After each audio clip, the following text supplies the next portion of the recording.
So clear, I've always been falling for a life that's upside down.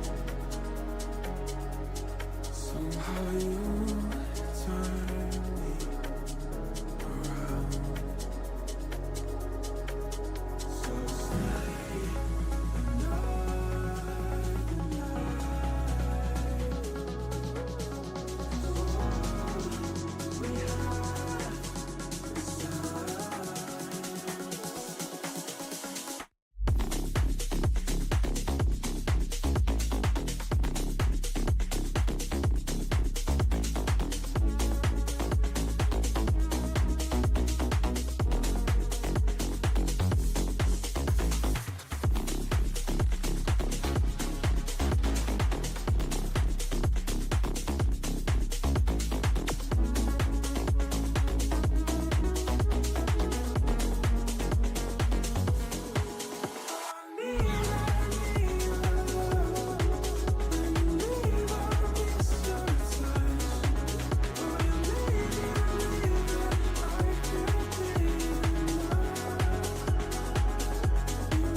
Ladies and gentlemen, it's been forever.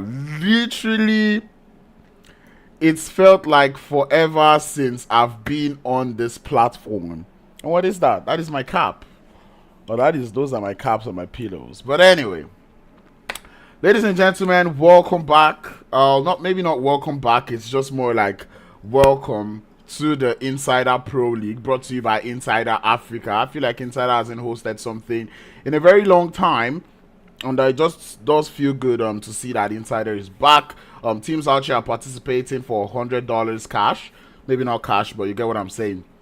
But they're participating for $100. We're going to be keeping our eye out to see how these teams will be pulling up. Welcome to the stream, everybody. Be sure to share that stream if you've not. Subscribe to the channel if you've not. And as I always say, stay active in that chat.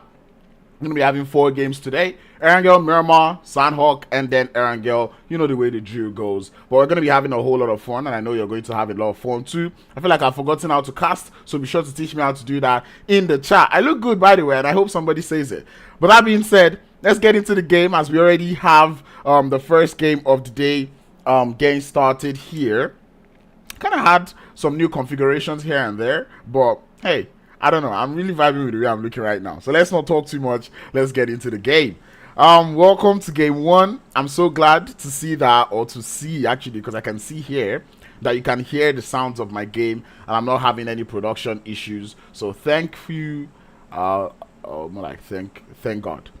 But anyway, game's already started. We're gonna be seeing that playing path being on that eastern front, taking us all the way from Novorepnonye up to the waters of Severny.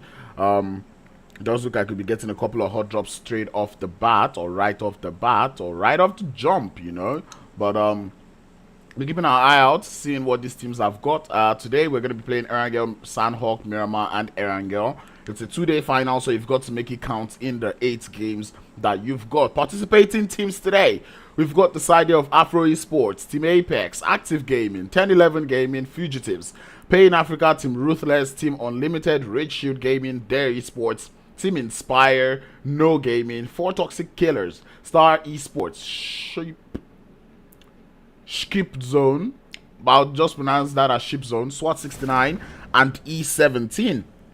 Do not really recognize all of these teams, but I think I know a couple. Seeing a little bit of hot drops happening here, as we do see Pochinki does look to be occupied. Playing a zone, happens to be in the middle. We do see the side there of SHQIPZONE getting started.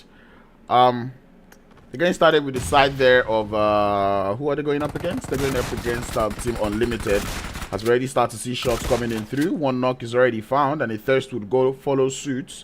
That is one elimination onto the side of Team Unlimited. Shark does seem to be down for the time being, while the side there of SHQIPZONE continue to grab their revives up. It does look at that thirst to come through, so it's a 1-4-1 trade here in Novo Repnonye. We do see 1011 also in their own engagement of theirs in Muta area, as we do see that first knock has already been found up onto Papi Boy from the side there of E17 Esports. It does look like the rest of the push will be coming in through. Snuffy trying to hold his ends, but Snuffy falls as he not able to quite get that thirst or that knock onto the side there of Charcoal. But we do see the rest of the team there coming in through from 1011 as one thirst does follow suit. I believe now it's a 1-for-1 trade onto the side there of 1011. Bego still looking to be in the background there. Pochinki also looking to have gotten started, as we do see Rez from the side there of Star Esports already down. These guys do seem to be getting very up close and personal as Pay in Africa now. Gotten themselves 2 eliminations. They do know they've pushed and forced the side there of Star Esports to fall back a bit. As Star Esports down to 1. One of their players is already knocked. They will be able to find last in just a matter of time. 10-11 still looking to get started. Out there on the eastern side of things, as we see Papi Boy still holding up for his team. As the rest of 10-11 coming in through. Amar did get that introductory knock, and he does look to want to push up closely. Movement has been made with the AUG in hand, but it does look like the shots will come through. Knock being found, and the rest of 10-11 looking to force outside. Traitor looking for a knock as he does full set it on to 2. 1 in the floor. He's able to get one player down. Chaco able to get the knock, but looking for that thirst, and you can just tell. Nah, bro. He was looking so much for the thirst. He wasn't even focused on Amar. But 10-11 get themselves 3 eliminations. They'll be fine. They'll be good. I'll make that 4 eliminations, and they lose only 1 player for the time being. It does look like the side of SHQIPZONE also winning their engagement out there in Novo Repnonye, as they have themselves 4 eliminations. They did lose 2 players. Also, they did lose 1 player. But it's a small price to pay for salvation, if you ask me. Right off the bat, we've already lost 3 teams. That is definitely not a way to start the finals of a competition. You want to make sure you're keeping all your players alive. You want to make sure you're keeping everybody alive and, you know, staying alive at least to that 4th zone. But anyway, it does look like there's a lot of hot drops. I do not know if these teams have gone up against each other before. But I really hope that the reason why this has happened was because everybody doesn't know where everybody lands. You know, which is a very which is a statement I do not like to make. But yeah, I guess I'm gonna make that for the time being. But anyway, Mali Boy is looking to be looting up, getting settled out there in Yasnaya Poliana. They do have a little bit of company from the side of Rage Shield Gaming. Do see Stoner holding on his ends. Roach, Manny, and Danny Brown would be the squad for today. Looking forward to seeing what RSG has got in store for us, really. Team that I've been looking to keep my eye out on. That being said, if you're out here in the chat and you're playing the PMCO, tell me, how is that going so far? I'd like to hear what you guys have got in mind. But anyway, the SWAT 69 looking to get out of Dodge, or maybe this time looking to get out of Yaz, as they get themselves a sweet vehicle. I believe they've got 2 vehicles for the whole squad in general, as we do see Kaido's got his own vehicle. That first play zone does start to move now. Fugitives, I've not seen or heard from them in a while. Good to see them back in action. We do see Anubis, Creep, Rizas, and Qwerty Uwu being the team for today. In case you're wondering why I'm clearing my throat, I had a little bit of a sore throat. Been dealing with that for like close to a week now. But I believe I'm getting better. I'm feeling better. Don't be scared. But anyway, AFRO Esports coming in with Fender Boy, Wheezy, Punk, and Elixir. See that the side of AFRO Esports have picked up Elixir from the side of Knock and Lobby. Quite interesting to see. We look forward. I believe that is what you call a promotion when you're looking at the side of Knock and Lobby and AFRO Esports. You start from Knock and Lobby, you play better enough, you might just make it all the way to AFRO Esports. But anyway, rotation's already looking to get started. We're gonna keep moving from team to team as we do see the side here. Oh, Team Ruthless being the first to spot out that rotation there. Our Soldier Boy able to find himself that first knock onto the side of Inspire. And the Thirst is looking for it with the run over, but Spammer does look to have found himself quite a good position. Vegas now does look to be getting poached, but Soldier Boy not quite good for two. The crash comes in through as more players there from Team Ruthless look to form up onto the situation. It does look like Vegas would be the one to fall on that end as Inspired down to the last player in Witcher. And I believe the call would be to get out of there. That is no longer a fight that they are willing to engage in. It's going to be surviving for the points. Team Apex coming in with a rather different squad today. I do see Fireboy is back in the mix. And then they've got JT, my guy, looking to come back into the situation. And I really want to see what he's got to show you, man. JT, Kage, and Kuma 404 looking to play. Kuma spent most of the time for the past couple of months, you know, I wouldn't say in the 10-11 boot camp. Just look to be getting his skills, sharpening his skills, and we'll see if he's able to bring that back to the team here of of Apex. You see that zone move all the way towards that western edge. Pochinki still a place to play. School still looking to be in that zone. Do have a little bit of a Pochinki heal. A couple of compounds in Gatka area. But I tell you what, if you're holding up Pochinki heal right now, you do have quite a solid position. And I believe it's going to become a hot drop for the time, or a hot spot for the time being. We do see SWAT 69 holding up on the side there of Potato Hill and Snuffy. We do see that he's already been thirsted. I can already see him in the chat. But anyway, Active Gaming. Really looking forward to seeing what this new squad will do. They do look to have Free Pro, Reels, Basky, and Fire Nexus. And I was just talking to Reels a couple of days ago. He's like, you know what, Crowns, I need to hear your thoughts on my play. Tell me what you think. I was very glad to help him with that. I believe he says he's got a montage coming up soon. You might want to keep your eye out for that one.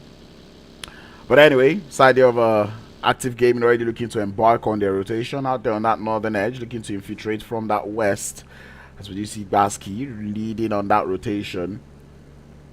And, we currently look forward to seeing how well they're going to work and how well they're going to perform in this game. For the time being. Moving on, 10-11, we did see them win their engagement, as we said earlier. Snuffy does find himself backing out. And Mbego still drinking a little bit of that blue zone, but hopefully he's looking to get into the zone soon. And also looking forward to the side of 10-11. Haven't really watched them play with Traitor now being on the team.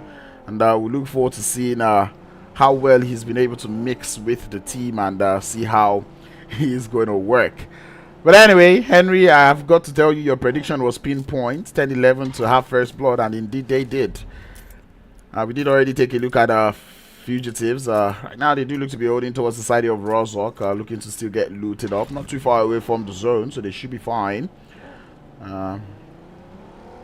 Still looking at more rotations coming in through, hence why I'm being able to move from team to team. We're moving over to the side of Pain Africa. A team that I know to be one of these teams that are very that have high fragging prowess.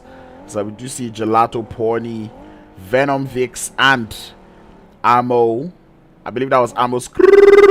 But Ammo has got 99 Q in front of his name this time. We look forward to seeing how well Pain Africa, if they will be able to actually frag out in this lobby. Revive onto the side of the Team Ruthless does look to have come through. as Active Gaming not looking to engage on that push yet.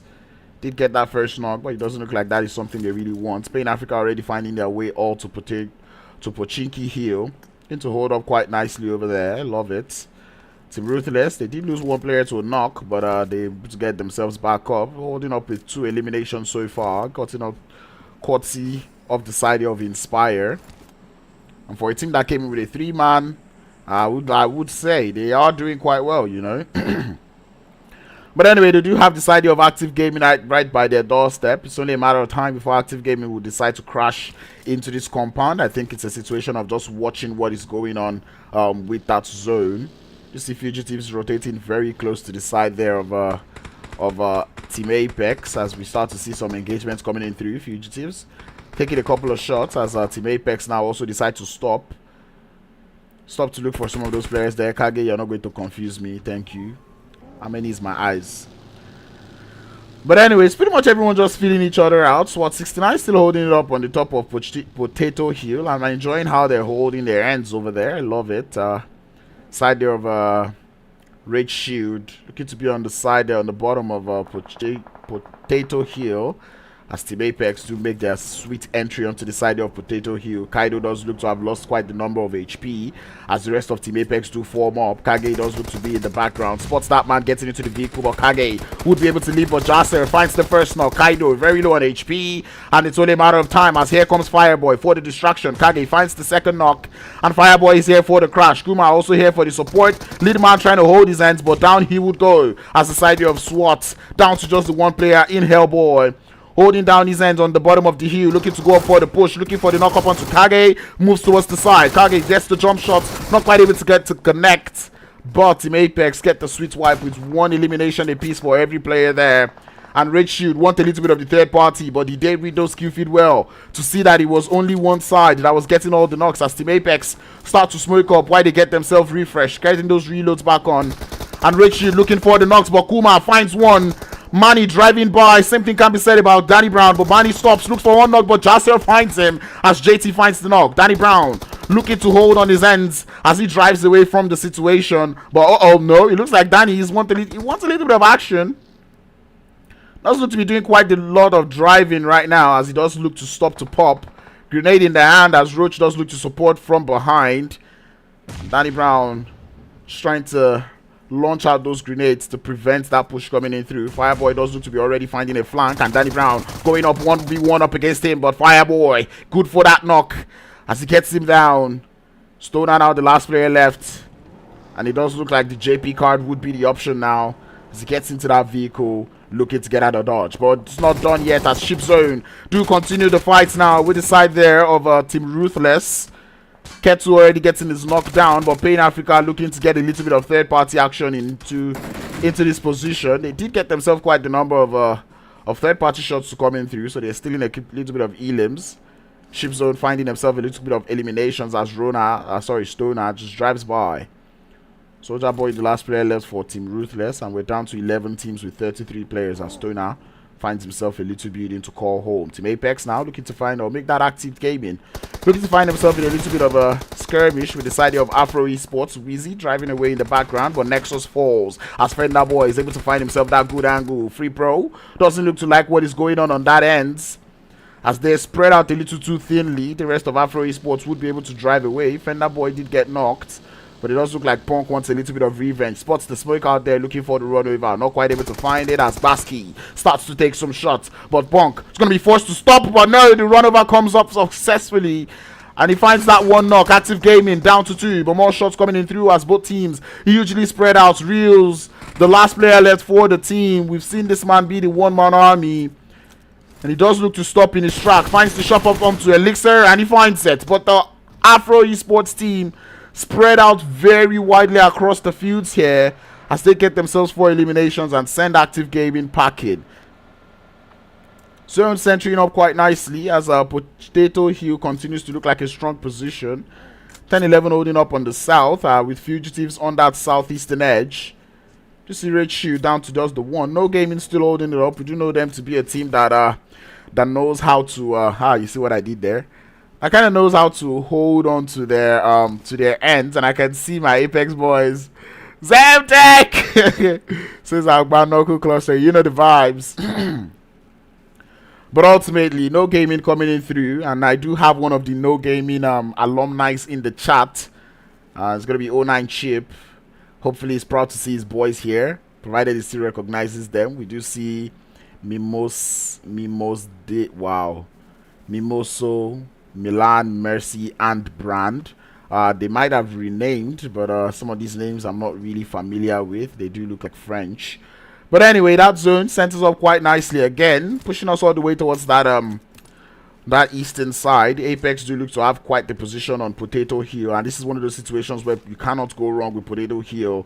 You just do not want to be too spread out. But the other side of Apex, they really want eliminations, right? Hence why you can see Fireboy just out there on the outskirts, looking to see if he can pick up a couple scrap fights here and there. But given the amount of early engagements that we've seen starting the game, it's going to be quite hard to get yourself some of those scrappy elims, because there's barely any players left in the lobby. You know, 29 players left with 10 teams to spare. There isn't that many teams you can just pick, or there isn't that many strays that you could just pick up.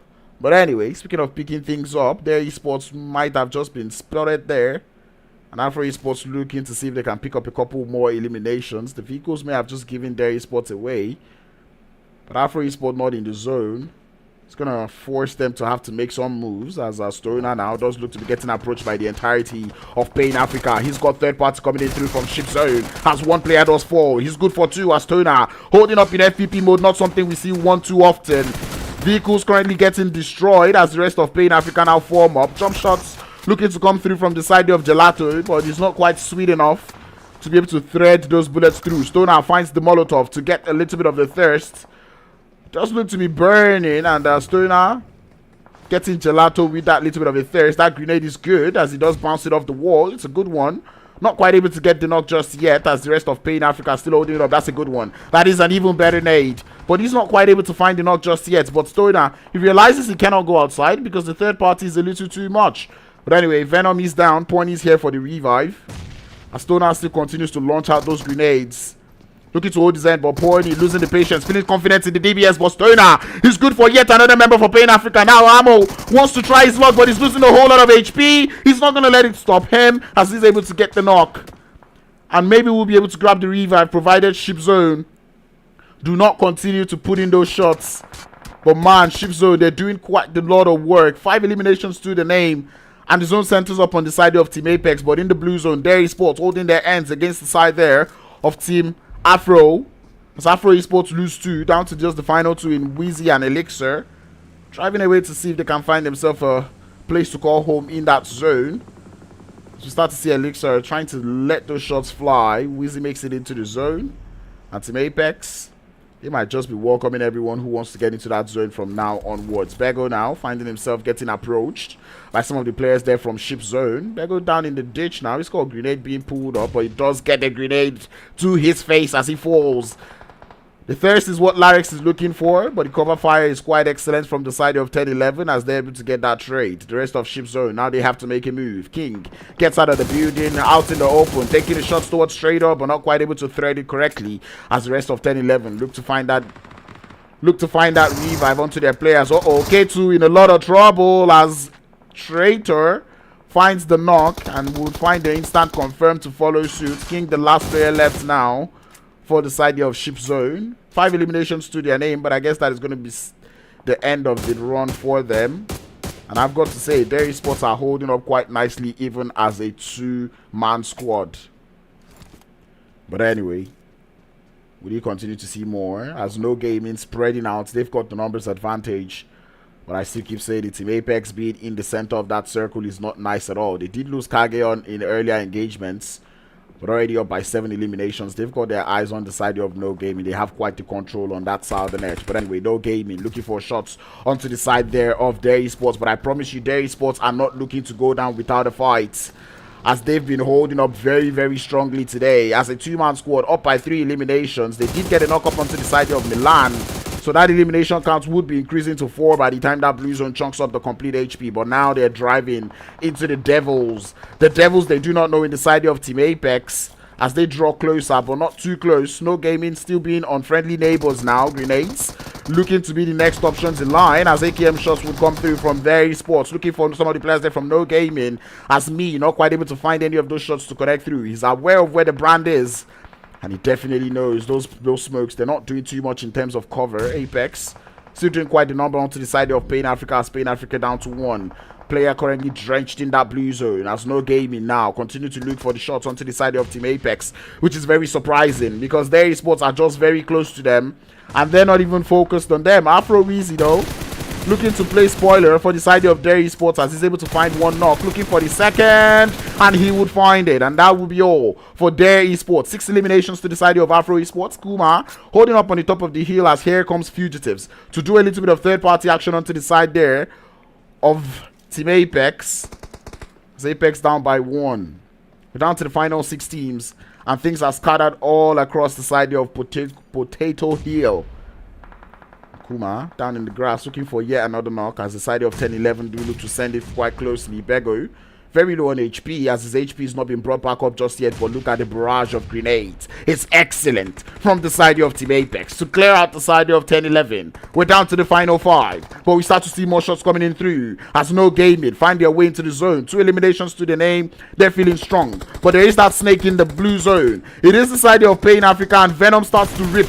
The shots fly, looking for the shots up onto Brand, but IHP needs to be got back up. He finds the knock, but the blue zone too strong, and he takes him out. Wheezy would be going out to unfortunate circumstances as he takes the shots towards Mercy. Would not find it, but he would fall to the blue zone. Apex looking to try and pick up some of those elims as they're up by 11 in the final 3v4, or make that a 2v4 up against the side of Fugitives. JT and Kuma, the last 2 players left for the side of Team Apex, while Fugitives remain as a full squad. 0 eliminations to the name. They've been passive, and right now, would they be able to use their numbers to their advantage? Their hands maybe not too warm, but they have the idea of where the side of Team Apex are, as we start to see them get into vehicles. Crisp, he's got an idea of that rotations coming in through, but Team Apex continue to drive through. Zegas has got the beautiful off angle, finds Kuma as he finds that knock. Rizaz still holding it up quite nicely, but the numbers advantage pulling in so well, so well for the side there of Fugitives, as they get themselves the first winner chicken dinner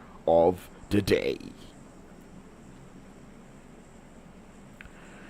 Woo! 2 eliminations and a chicken dinner. Maybe not the best way to start, but I will take it. Second place will be the side there of Team Apex, finishing with 11 eliminations and second position. They did lose quite the number of players, as everyone did seem to want to get into that zone from that northern edge. And Team Apex getting very, very overcrowded by the numbers, not quite able to hold on. Wheezy, you've got to give that man his flowers for the side there of Afro Esports, as we did see Wheezy holding up with 4 eliminations out of 7 that the team was able to gather, pushing them into 3rd position in terms of placement. No Gaming finishing in 4th with 2 elims. Nothing too surprising, especially given the way No Gaming has always played.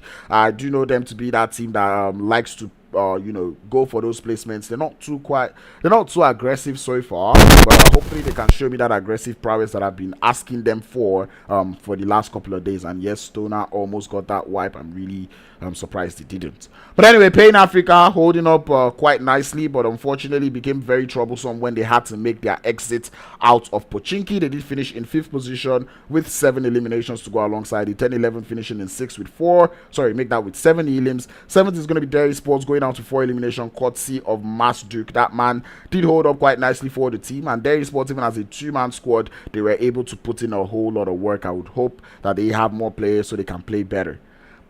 Team Ruthless finishing in 8th with 2 eliminations. SHQIPZONE in 9th position with 6. Red Shield in 10th with 2. Side of Active Gaming in 11th with none. SWAT 69 in 12th with none. Inspire in 13th with none. 14th is going to be Star Esports with 0 elims. E17 Esports in 15th with 1 elimination. And Team Unlimited finishing in 16th with just 1 eliminations to their name.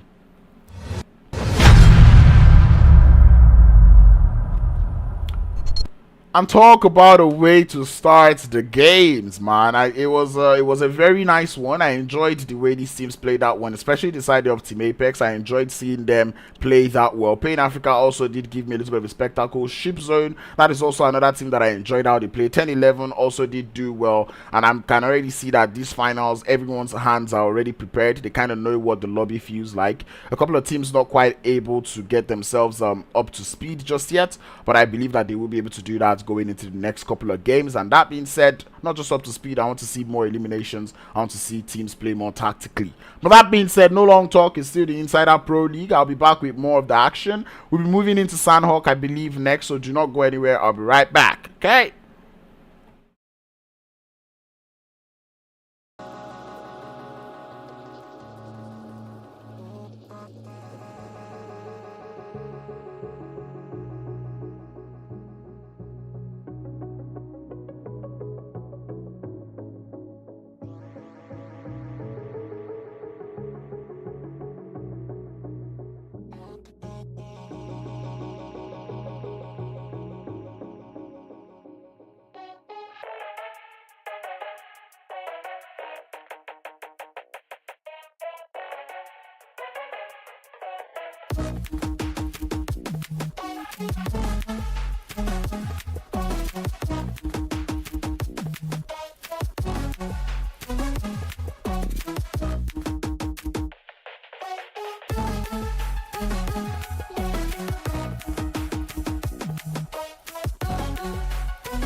Hold your breath and hold me tight. I'm messing with your mind. My eyes are sharp like your blade. I drive your mind insane.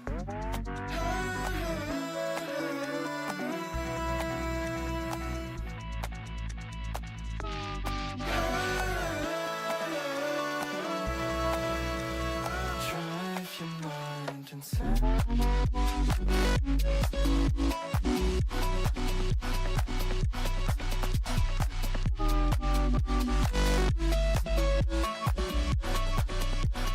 Drive your mind insane.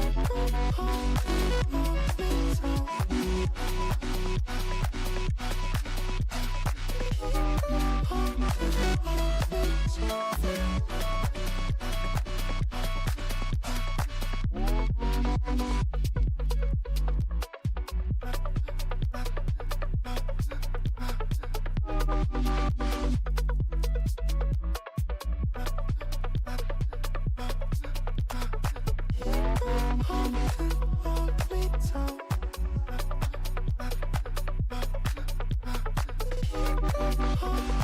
Hold me tight.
like goodbyes. Of course you love me now, but give it time. Who knows? You might not be in my life. We never see it coming when we try. Love is blind. You can break the pattern, learn from your mistakes, focus on what matters, do whatever it takes. You can look for answers, you could even change, but if something isn't meant to be, then we must learn to set it free.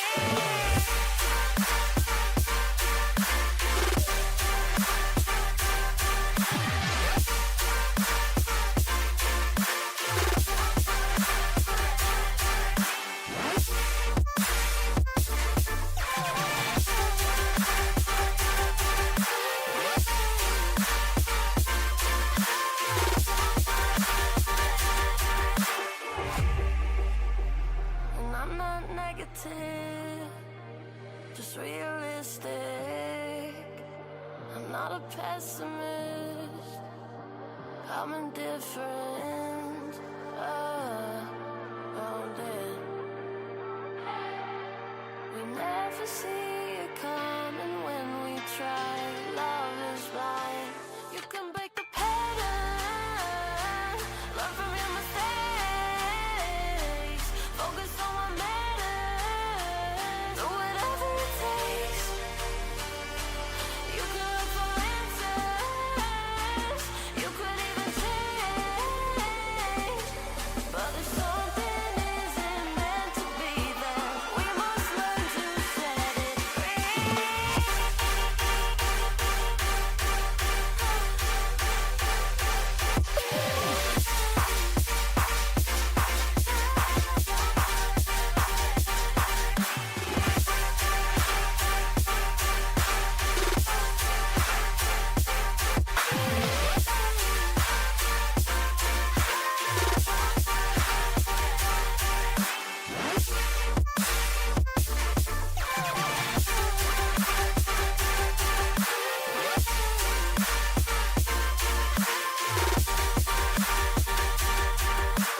Hellos, they're a lot like goodbyes.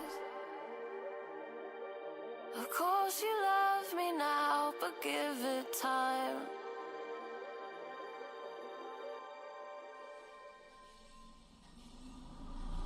All access when I walk in the club, but only if I've been a guest listed.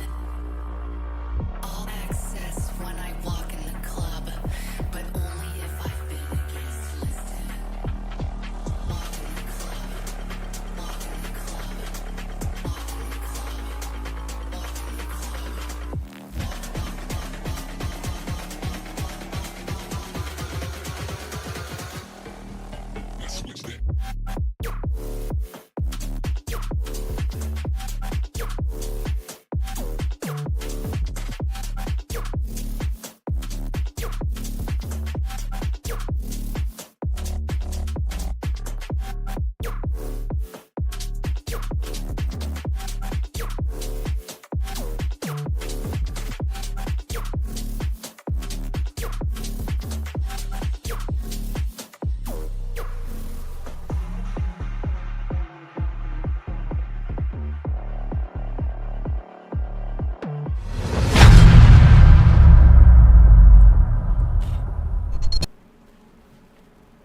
Ladies and gentlemen, welcome back to the Insider Cup. I swear I called it Insider Pro League earlier. Maybe because I missed the Insider Pro League. So Insider, if you're listening to this, give us a Pro League. But anyway, yeah, my mic twitches a bit, and it's when I do this, right? So whenever I touch my microphone, it twitches. It makes that sound. Sorry, I'll try not to do that again. But like I said, it's a habit. I just always tend to do it. Sometimes I even use my tongue to push it. But I'm not gonna show you guys live on stream before somebody decides to clip me and make me a meme. But anyway, We're about to get into the next game of the day. It's none other but Sandhawk. We did see an enjoyable Erangel game, and we're looking forward to Sandhawk being even more enjoyable. That being said, Sandhawk is that place that we know that there is a whole lot of trouble, there's a whole lot of drama. I'm going to be looking forward to seeing all of that trouble, all of that drama, and all of that action here in the Insider Cup. Match 2 out of 8 for the finals. Let's get straight into it. No time to check time, no time to waste time. I just wanted to see myself one more time. But anyway, welcome to Sandhawk, ladies and gentlemen. Playing path, we know we don't really send it, but anyway, it's the playing path that almost seems centered, taking us all the way from that eastern edge of the zone down to that western edge of the zone, a little bit to the south side, as we do see that zone ending towards the Tambank, or that playing path ending towards Tambank area. I am getting the urge to push my mic, but I'm gonna leave it. Let's see. It does look like we'll be having a little bit of a hot drop situation going on there in Camp Bravo, where we see SWAT 69 landing with Ship Zone. The side here of Team Ruthless coming in with a full squad this time. Unlimited looking to land towards Camp Charlie. Boot camp is going to be held by the side here of AFRO ESPORTS. 10-11 looking to be making their way towards Camp Alpha. And our team does look to be paying Africa, with their esports following them closely behind.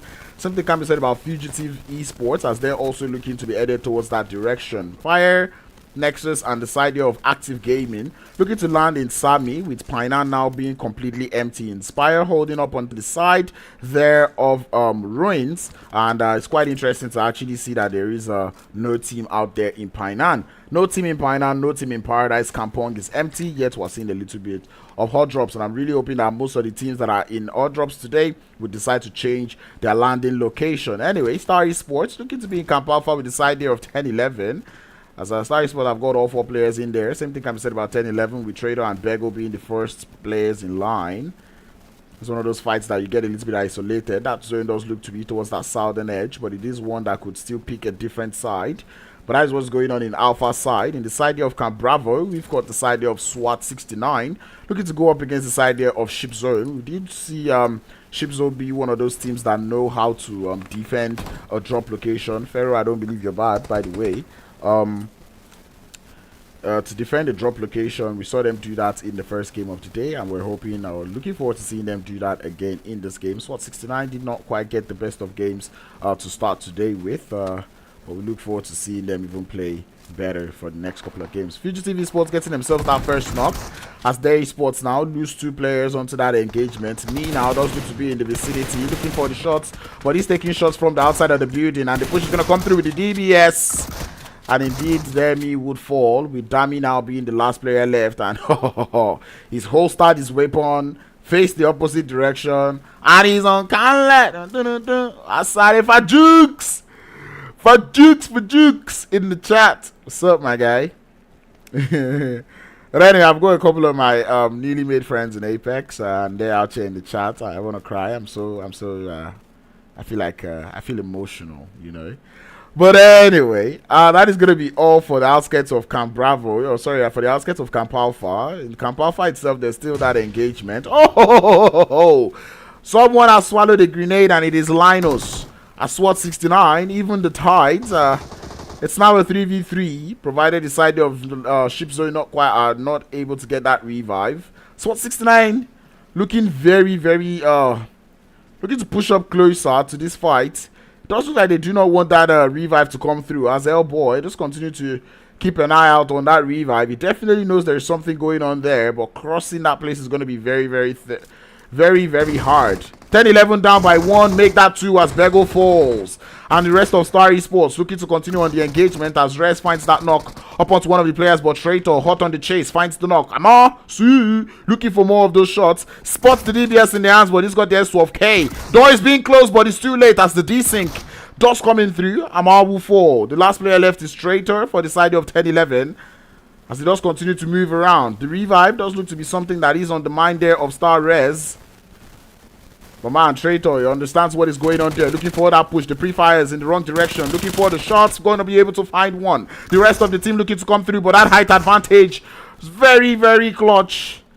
As Star Esports get the complete wipe onto the side of 10-11. Surviving that one with all 4 players still alive. Nihil getting himself 3 eliminations out of 4. Gotta give that man credit for the amount of work that he's done. Fugitives making it all the way towards the trifecta region. They seem to find their way into the zone. There is Sports, that last player running away. He currently looks to be in the water at the moment. And things looking to still be quite quiet out here in Camp Bravo. As we start to see a little bit of a retreat coming in through from the side here of Ship Zone. You do realize that this is not a fight that they might want to take. But it might not be a retreat. They're currently holding that 2-2 split here. It does look like Larexi or Larry Lair 8. XIII is what? 13? Lair 13. Lair. For Jukes. Don't worry, I'm not going to burst your speakers. But anyway. Moving on, SWAT 69 still looking to hold up, and I like the prowess that SWAT 69 have brought into this fight. They came into this game as a 3-man squad, but they're playing it so aggressively and so well that it will be easy and understandable if the side of Ship Zone think they're up against another full squad. You know, they played it so well. Look at that, just taking shots, letting them know that, you know, we're here, Lakola Wabibon type of thing. But anyway, if in case you don't understand what that means, it means that I am ready to be shot every time, or I'm ready to shoot every time like a gun. Anyway, I don't know if that makes sense to you, but it does make sense to me, and that's all that matters, isn't it? But anyway, like I said, the retreat does look to be coming through from the side of Ship Zone, and I do not want any of that engagement. Actually, it's a mutual retreat, as we also see the side there of SWAT 69.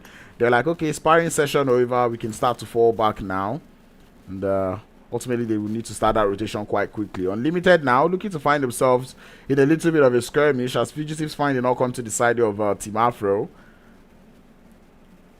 And Unlimited, they do find themselves very, very close. A little too close for comfort. Inspire is also here for a little bit of third party. So AFRO ESPORTS, not quite finding themselves in good position. Uh-oh, snake in the grass. Stands up a little too early. And my man is running. Run! Run! Durka looking to fall back.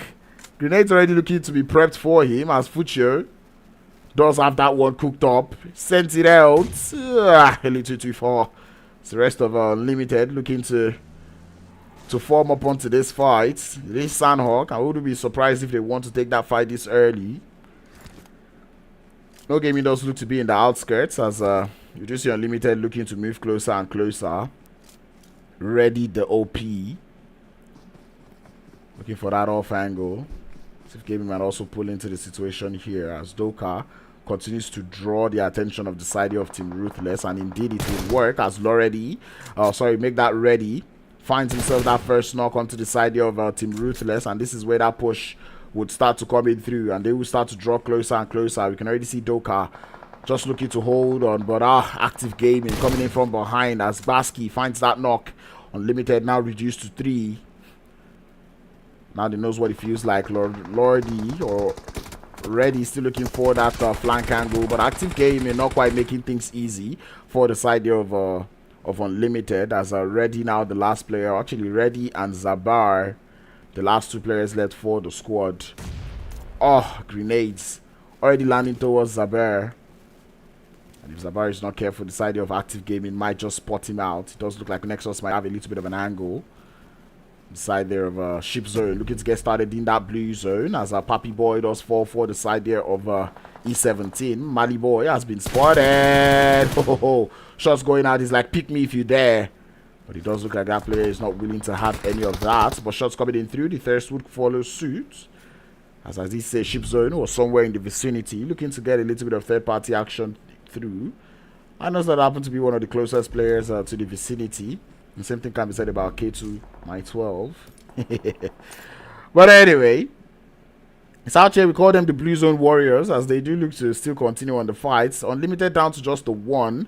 As we just see Fugitives now drawing very close to the side of Inspire, who have lost 1 in Spammer.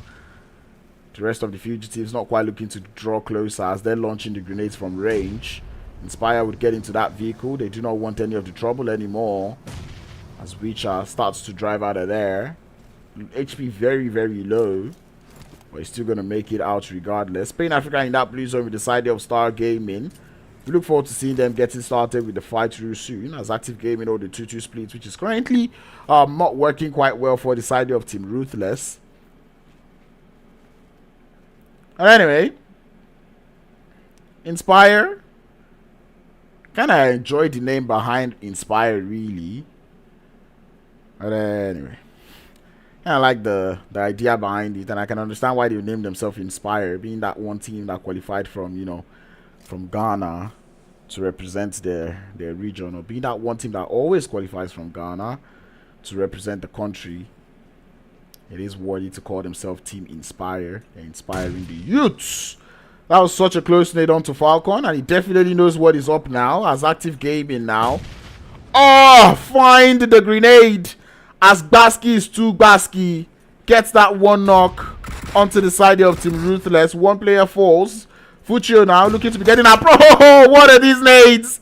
Reels finds yet another as the side there of Team Ruthless looking for more.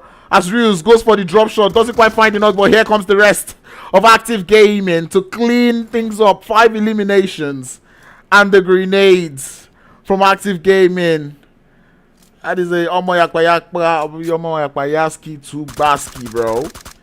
Inspired though, they look to be preventing the side of Rage Shield to come closer, as Rage Shield does look to embark on that rotation. They've got a little bit of vehicles to work with. It's that blue zone. Continues to close up. Vegas, there's nobody there. You might as know. He has an idea. Danny Brown getting into the vehicle and leaving. And it does look like everyone is heading all the way to Painan. Nobody wants all that trouble. And I think it's going to be to their greatest surprise that there is no team out there in Painan. You love to see that one. Anyway, all the teams looking quite spread out for the time being. A couple of teams looking quite close for comfort, but it's a little bit of shots here and there. Nothing too crazy. I do like the fact that the vehicle spawn has been increased here in Sandhawk, because you can see quite a number of teams having themselves at least one vehicle. Kind of makes rotation quite easy. Change the dynamic of play there in Sandhawk, because right now you can see so many teams have gotten themselves quite good rotations. I mean, look at the side of Rage Shield, having to already find themselves in quite a sexy position to hold, and that is just thankful because of vehicles. Before, when all you had was the Marwa and all of these all these other vehicles, those slow vehicles, you're not quite able to make it into the zone. But right now, you can already see those rotations coming in through. Everyone does look to be a little bit confident in their position at the time being. So look forward to seeing how well they're going to work it. But ultimately, we thank whoever brought up the idea, and we tell them a huge thank you. Fugitives, they did win that first chicken dinner of the day, already holding 4 eliminations. You can already tell they're riding on that momentum train. Pain Africa, 1 elimination so far, as we've got 14 teams left. The zone does center up again, taking us all the way towards that center, and this is where the rotations does come in through clutch, as Red Shield still find themselves in quite the good position. Fugitives, the same can be said about them. Inspire, holding a cute little flank, or cute little splits. It's a 2-1 split now, given that they're down to 3 players. And well, maybe the cards may have made Sandhawk play out a little slowly. But still, it's still a good addition, seeing that everyone is able to move. But anyway, for the time being, while everyone is being quiet, we're going to do a little bit of team check. AFRO ESPORTS down to 3. Fender Boy has been thirsted, as Alexa Weezy, the man, the myth, and Punk holding on for the squad. Looking to be drawing in closer from that north eastern edge of the circle. Looking to be getting in little by little. A little bit of eye on the airdrop. Team Apex not quite made too much noise today. Only 1 elimination so far. Actually, not too much noise in this game, as they have just the 1 elimination. And with those vehicles, you can already see them embarking on rotations. And this is what I was talking about. But anyway, Team Apex looking to get into the zone, and Pain Africa looking to get started with the side of Fugitives. On the southern edge of things, we do have SHQIPZONE looking very, very close to the side of Active Gaming. Did see Active Gaming hold those angles quite nicely, and Basky would find the first. And Rage already looking for yet another angle. But Basky does fall to that trade coming in through from the side of SHQIPZONE. It's going to delay the side of Active Gaming once more, as Pain Africa continue on that push. Yash falls as the rest of of Fugitives. Still looking to hold on to their end. Chip or Crip. It's going to be the one to hold down the fort as he does find that knock. Anubis is able to find yet another knock onto the side of Pain Africa. Crip laying a whole lot of information right now. As now it's the time for the rest. Oh, he spots him. He spots him. Ah, takes the shots. But doesn't quite find it. Where is Squirty? And what is Squirty doing? But anyway, I guess Squirty is just out there waiting for his player to buy him time. Quite the number of damage being done as Squirty looks for that off angle. And it's only a matter of time before he finds it. Still keeping his eye out on that rock. Takes the shots a little too early. But not quite able to find any of the damage to be done. And I think that may have just messed things up for the side of Fugitives. Crip still needs to be revived. And it does look like that is something that might just be possible. As Ammo's got a grenade. Sends it out, but it's a little too far. Active Gaming continue up onto the push. As Linus does get thirsted by the side of Reels. Rest of the ship zone team still holding up as Ammo did find that thirst up actually onto the side of Crip. And now Vegas and Inspire looking to be in the background. There is quite a number of players, the number of teams out there. His Panan does start to get hot. Pooh does get one knock. Last player there for E17 Esports. That's AFRO Esports. Uh-oh. Wait a minute. Wait a minute. Active Gaming loses one more. But that is not too much to worry about, especially given the fact that SHQIPZONE have lost 2 more, down to just the last player in K2 My 12, holding up on that bridge. He's trying to hold on his end. A bit of third-party action might be helpful for that player now, as we're down to the final 13 teams. It doesn't look like it, but believe me, it is. Pain Africa is still looking for the players there from Fugitives.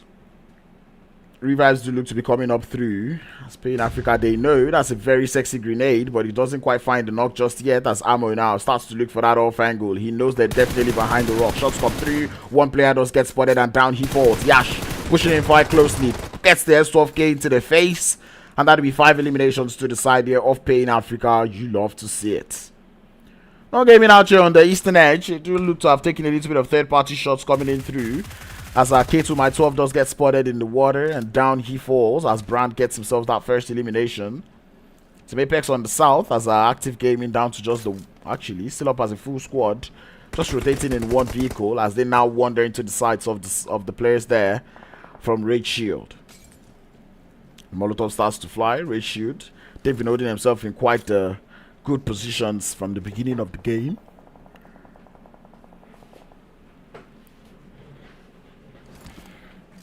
But anyway, Red Shield still having 0 eliminations. They might just look to have torn a book from Fugitives game, or sorry, Fugitives book.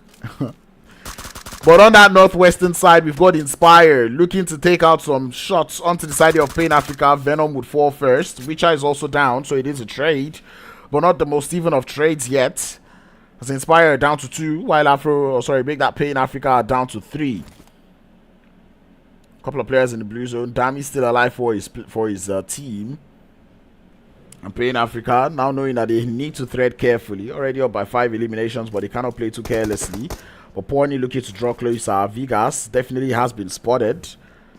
And there's a Molotov currently being prepared for him as he does see that Molotov going towards the other building there. It's going to be forcing motion from the side of reports.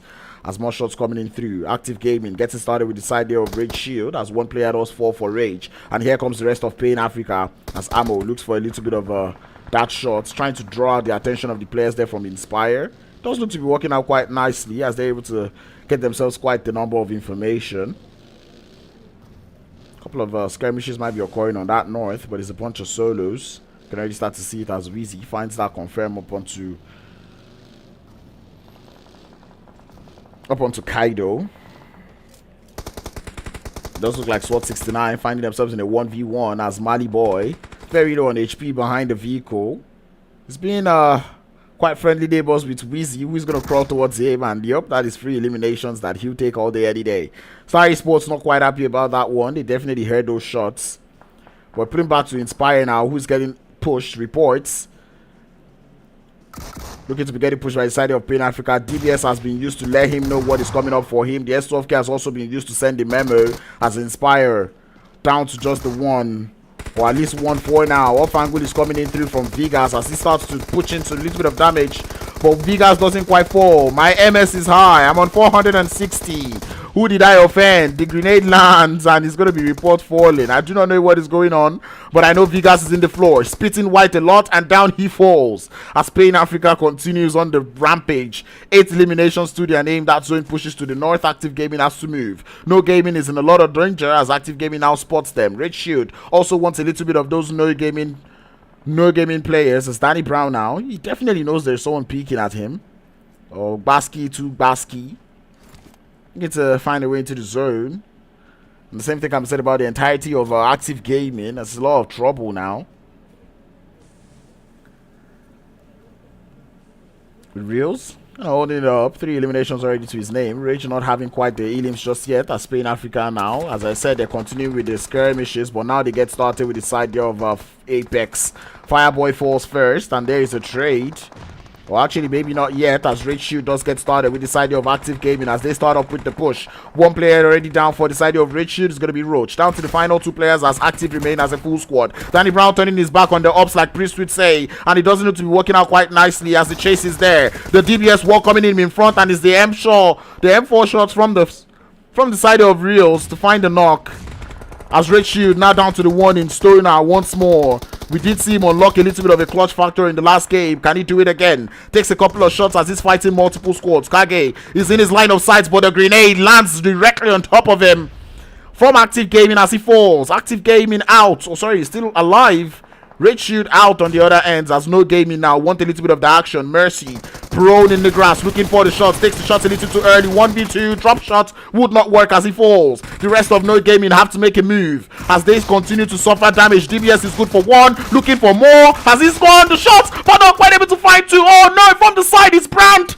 Gets yet another knock. Active Gaming going out to the duo, but the third party too imminent. Brand knows he needs those elims as Reels trying to form upon the team, but the deed has already been done. What looked like a very sweet game for the side of Active Gaming looks to crumble just right in front of them. 15 eliminations already gathered by Active Gaming, and this grenade is going to be one to send his teammate back, but he doesn't mind. It doesn't land either, but he spots that player moving. Brand feeling quite confident on the return fire, and here comes the shot. DBS in the hands, and now he knows what is up. But Reels still got that grenade in hand and is hoping for no third parties right now. The grenade is prepped quite nicely to the side of the tree, does the damage, but not quite able to get the knock just yet as Brand starts to move more towards that left. But Reels is confident, pushing on the player. The DBS! He pulled it off Brand. And it doesn't matter for Brand anymore. 5 eliminations. That is a squad wipe onto the side of Team Active Gaming from Brand. No more meds to work with, and the deed has been done. He's fulfilled his work. And what a play from the side of No Gaming. But Pain Africa, this is their game to lose. It's a 3v1. They know where the Warrior is. The return fire is good, but Warrior is good for 1 point. He falls, and it's now a 1v2, and Warrior's got the first aid kit to pull off, but not the blue zone. And now the rest of Pain Africa are looking to draw closer. Definitely Warrior is going to be working for that first things first. Takes out that grenade, looking for that player to move, and he's going to get himself 1 more elim. 7 eliminations for the side of Star Gaming. It's a 1v2. But the side of Pain Africa, they're spread out so nicely. Smokes, offensive smokes coming through from Warrior, and that is a very good play. That is the play. But is he aware of the player on his right? Does he know about that off angle? It's a 1v2. And that blue zone is going to start to pressure now. And he knows. You can tell that is the memo. Is he aware? He moves on, exposes himself towards that right-hand side. Warrior still moving. Pain Africa get themselves yet another. No, maybe not yet another. The second winner chicken dinner of the day. Finishing with 13 eliminations. And Fajukes, I swear to you, I am actually going to mute you. Stop spamming my chat.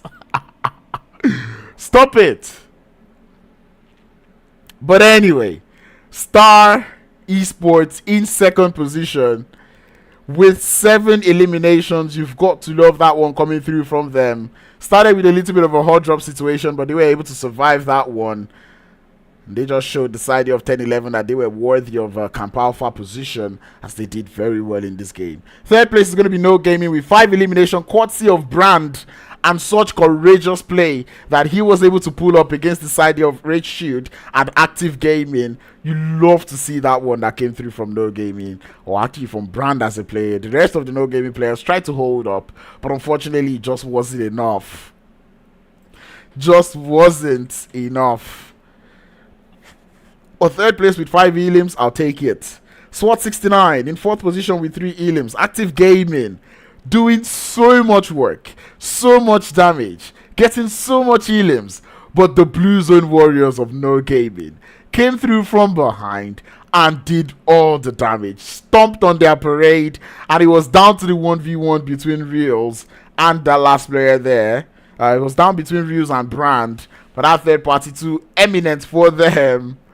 And he's able to get themselves, they were able to get themselves what? That is what? 16 eliminations to their name. Team Apex in 6th position with 2 elims. Rage Shield in 7th with none. The side of Dare Esports in 8th with none. AFRO Esports in 9th position with 2. Unlimited in 10th with 1. The side of Inspired in 11th with 2. SHQIPZONE in 12th with 2. Fugitives in 13th with 4. E17 Esports in 14th with 1. Team Ruthless in 15th with 1. And 10-11 going out early in 16th position with 0 eliminations to their name.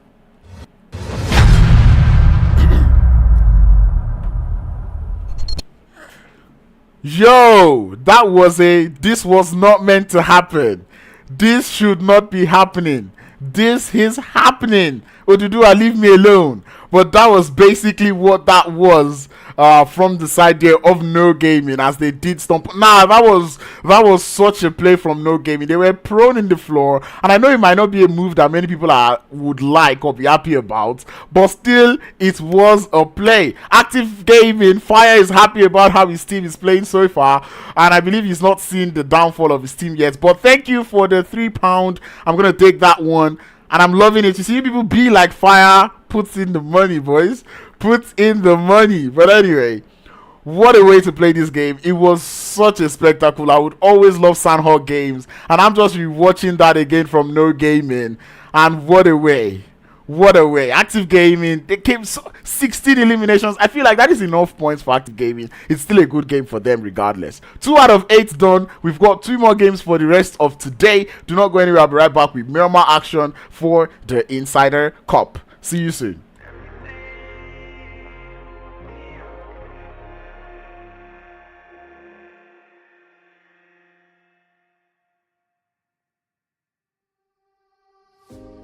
Leave the world around us.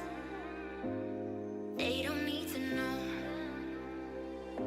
Come find me where the sun sets and say you'll never let me go. You're the one I want. Say you need me. Hide away our love.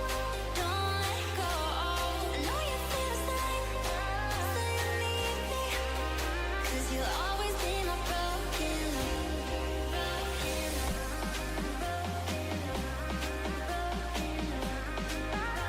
You'll always be my broken love.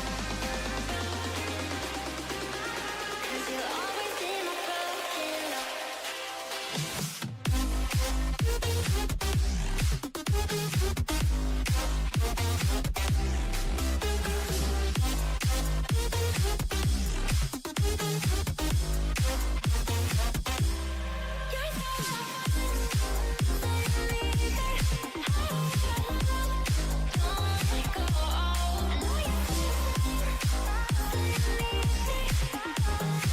always be my broken love.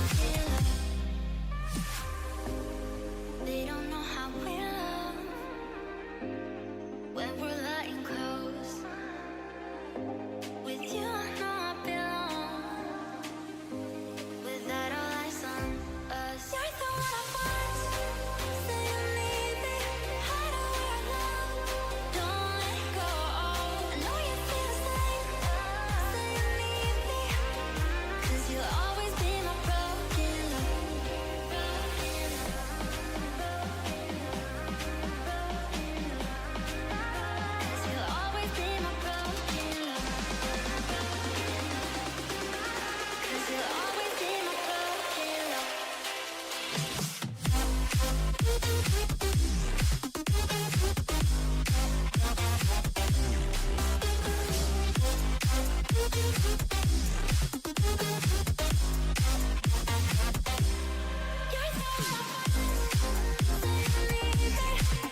Tell me what you want. Tell me what you want.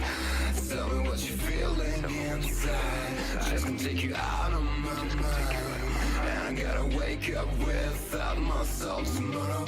Try to confront every wall that you said. Even after you left, all this gap turned out to become sorrow. Tell me what you want. Tell me what you feel inside. This can take you out of my mind. You gotta set your eyes. Try to confront the skies. Can you feel my outside?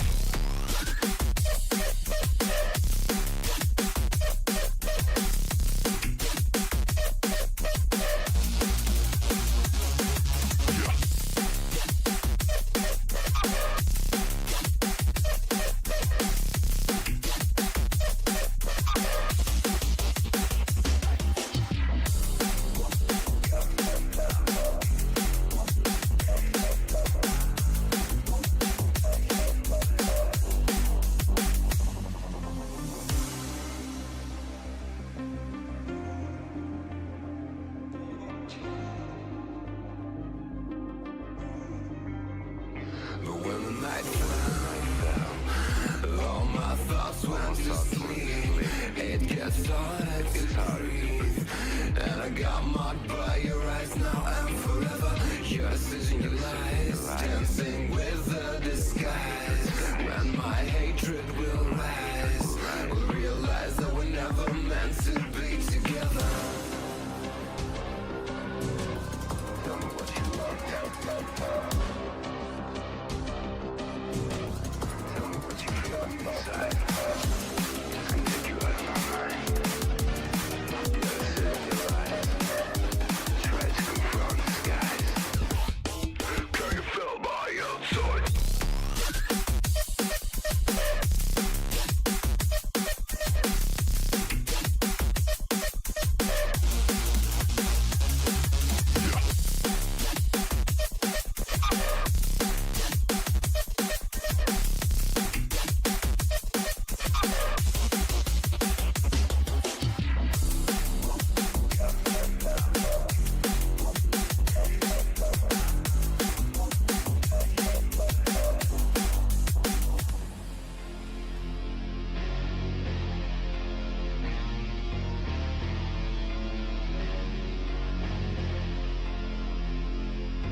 I do not know if you listen to Durella back in the days, Jahad, but there was this saying that it goes Omo Yakwayaski, Omo Tugbaski, and that is the exact vibe I'm getting from Active Gaming with the cracker of a performance they were able to put up in that last game.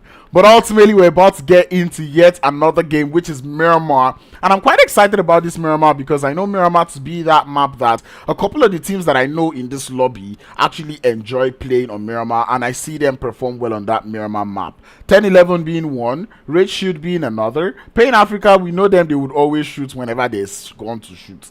Then there is also, did I say Active Gaming? Active Gaming also another team that I know does well on the map of Miramar. So I'm really looking forward to seeing how these teams will play on Miramar, because these are just the teams that I know that can play well on Miramar. I know Miramar, after Erangel, Miramar is that map that everybody also loves and enjoys to play. But without further ado, Shade Adu, Ula Balu, and Noiti Toiti, we're going to be getting into the third game of the day.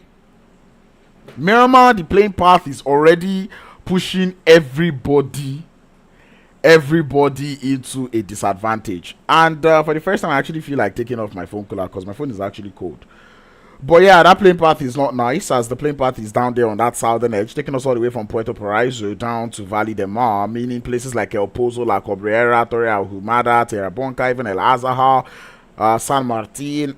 These are places that you will need a vehicle to get to, unless you have a pilot. Then maybe you might be able to pull up or pull off such a high jump or such a long jump. But anyway, I do know these players know more than I do, so I look forward to seeing how well they will be able to, you know, to play. But anyway, no long talks. We do see the side there of that zone is now up towards that north. Man, this Miramar game is not going to be how I expected it. There will be a lot of early skirmishes that we don't want, because that play path is not even nice to get started with. And even with all of that, make that Impala is still empty. Imagine. A lot of teams out there in Los Leones. We have Active Gaming getting that memo, deciding to land on the outskirts. Not too much trouble, but it does look like Active Gaming or Bon Sodiki not going to work for them, as they did lose one player in the side there of Reels. Normally Reels is the last player left for the team, but this time it does look like he's the first to get taken out. It's going to push them to a disadvantage. The side there of MG. I've not seen them since. MG, INS, who are they? Oh, 4 toxic killers. Well, they were supposed to be here all day, but it does look like the toxic killers did not want a little bit of elims. They're giving everybody a head start, and hopefully they win this game. We'll see about that. But anyway, Valle de Mar does happen to have a little bit of a hot drop. SWAT 69 once again with the side there, or maybe not once again, but like once again in a hot drop, but this time with the side there of Ship Zone. And Ship Zone, they found themselves in a hot drop in every single game. The hot drop in the second game of the day in Sandhawk wasn't too nice, but they're back again here in Miramar, looking stronger. All 4 players still alive. They've got the players there from SWAT 69 kind of circled out there in Valle de Mar. And if you know Valle de Mar very well, you know that the place has a lot of buildings that is not so nice. Red Shield not deciding to go over to Chamasera where we would normally see them. See them landing towards that outskirt or the southern outskirts, going for a little bit of a spread in terms of looting. Hopefully they're able to find vehicles and form back on each other. Nobody quite going to Los Higos or Minas del Sur, as everybody's quite avoiding situations that would mean they have to cross the bridge. Entire northern hemisphere of the zone definitely free, has to be, but SWAT 69 will be the first one to find an angle and a shot, the knock actually onto the side there of Ship Zone. Matthias is going to be the first man down, so the rest of SWAT 69 continue to hope for a revive to come through. They know that there is no way a revive would come through on that player, and they would not spot it, except Kaido decides to look away and allow Ketsu to run. I don't know why I'm calling him Ketsu, but I know it's probably Ketsu. Oh! Come on, you can do it. You can tell that the hustle for that revive is real. Ketsu. Ketsu falls. As Kaido does fall, make that player down, and now they have the advantage. It's a 3v2. And they're definitely aware of that one, as you can already see them starting to draw closer and closer. There's many players there from Ship Zone drawing further back. The only way they'll be able to grab a revive is if they've got vehicles right now, as K2 does look to be looking for a better position. I would have said that was a rushed revive. And it does look like Kingo now wants, or King D, now wants to grab himself a revive now, as Kaido does find another knock onto the side of Lyrex. SHQIPZONE now down to 1. That was a very sexy grenade though. But now we do see King D running, looking to see if he can grab that one revive up onto K2 at least to get things started. Matthias would bleed out. And I really do not know what the thought process of the players there from SHQIPZONE is. But it does look to be working out quite well for the time being. K2 is very far. I can just see King D running. And I almost want to tell him to steam up, bro. Use your steam. Use your steam. Run. But anyway, the revive would come through, but I think the players there from SWAT 69 have spotted that one. It's going to be back to a 3v2 as the revive does come through. Lyrex is still alive, but it's definitely inevitably going to bleed out. The K2 does find himself a vehicle, and I think that is going to be the call to leave. Oh, wait, oh, K2 did not find a vehicle. K2 is getting pushed by Leadman, who has driven himself into the teeth and the mouth of the enemies for reasons best known to himself. That was not a play. That was not a play at all. Because what was that? You do not even do that. And man, I wouldn't even be surprised if SHQIPZONE win this one. But anyway, it's a 1v2. King D looking for a knock as the quick picks are coming in through. He has to go prone on the bridge, trying to draw the attention out. What is K2 doing? Shoot your gun! Finally, he gets one knock and it's now a 1v1, but he's taking a whole lot of damage as Maloy boy able to find the shots through on the bottom of the bridge. But this is a very good nade. Subhana Arabika, talk about it, GG's. Boom. Wait, what? Wait, what? Now you're throwing it too far, bro. Relax, relax. Those smallies are a little too far. You're supposed to throw it towards the ridge line, you know. But anyway, the revive is back up, and now it's a 1v2. I feel like this fight could have been ended by K2 a long time ago, but it took too long, and now there's a grenade being loaded up by Kaido. It's a good one. Actually, maybe scratch how good that one is. Mali boy looking to push up now. It's a 1v1 push, and K2 up in a 1v1, but K2 would fall, throwing himself on the disadvantage. He's gonna run towards the bottom of the bridge because that is the play, but the HP bar is too low. Mali boy finds the angle, and SWAT 69 take out the entirety of SHQIPZONE. And I feel like SHQIPZONE could have actually won that fight in that 2v2, but K2 was just sleeping a little too much. It was a 1v2, 2v2 actually, 1v1 basically, because his player was there already doing the damage. He just had to complete the damage. That player was even falling back. Man, I can continue to talk and talk, but nah, I'm not going to do too much talking. Inspire, they've been getting spotted on rotations one too many times today. But it does look like reports will be fine. His buggy goes for the iconic spin, but he still has all 4 tires still intact. An active gaming not willing to let him go. Oh, damn. Still did damage. And anyway, he's going to make it to home. No gaming out there in the water treatment. They've made their rotation quite clear. Puerto Paraiso is being held by the side there of 10-11 as fugitives make their exit out of Los Leones. Very proud of the amount of teams that landed in Los Leones and the amount of teams in Los Leones that did not fight. 6, baby. I promise you, I totally forgot. In fact, I didn't know about this until like an hour before my stream. I didn't know until like an hour before the stream, or like I knew, but like I didn't remember myself until like an hour before the stream. But apologies. Don't worry, it's today and tomorrow. We've got one more game for today after this one, and then tomorrow I'll be back again by 5 p.m. West African time. We do see Apex boys doing a little bit of shopping. I'd love to see that one. And let me know in the chat what you guys think about the addition of shops in competitive. Do you think that is something that should be, especially given the fact that, you know, the loot is already, you know, increased, so you already get increased loot. So it's like, what do you still need the shop for? I'm not saying I'm against it. I'm just saying I'm giving you guys the different ways to look at it. And there's also the parts where you're like, you know what, a couple of resources would not be bad. I'd say they should do the shop in a way that you can't really buy too much. And I know that there's a limit as to the amount of, say, meds you can buy. I think you can only buy 3. But, you know, maybe make it a situation whereby you can only buy 2 things. Kind of like Loba shop. But anyway, let's not bring Apex into PUBG Mobile. The zone centers up nicely, and I call that nicely because it does go a little bit towards the south. And given that playing path was on to the south, every player or every team is looking to infiltrate from that southern edge. I'm very happy about No Gaming's position up there on the north of the zone. The players there from E17 are also holding up quite nicely in Hacienda del Patron. That's quite nice. Every other person does seem to be on that south. I mean, Apex is on the east. The players there from 4 toxic killers, looking to be in the center of the zone, just outskirts of Graveyard. Does look like SWAT 69 are looking for an entry into that zone from that western edge.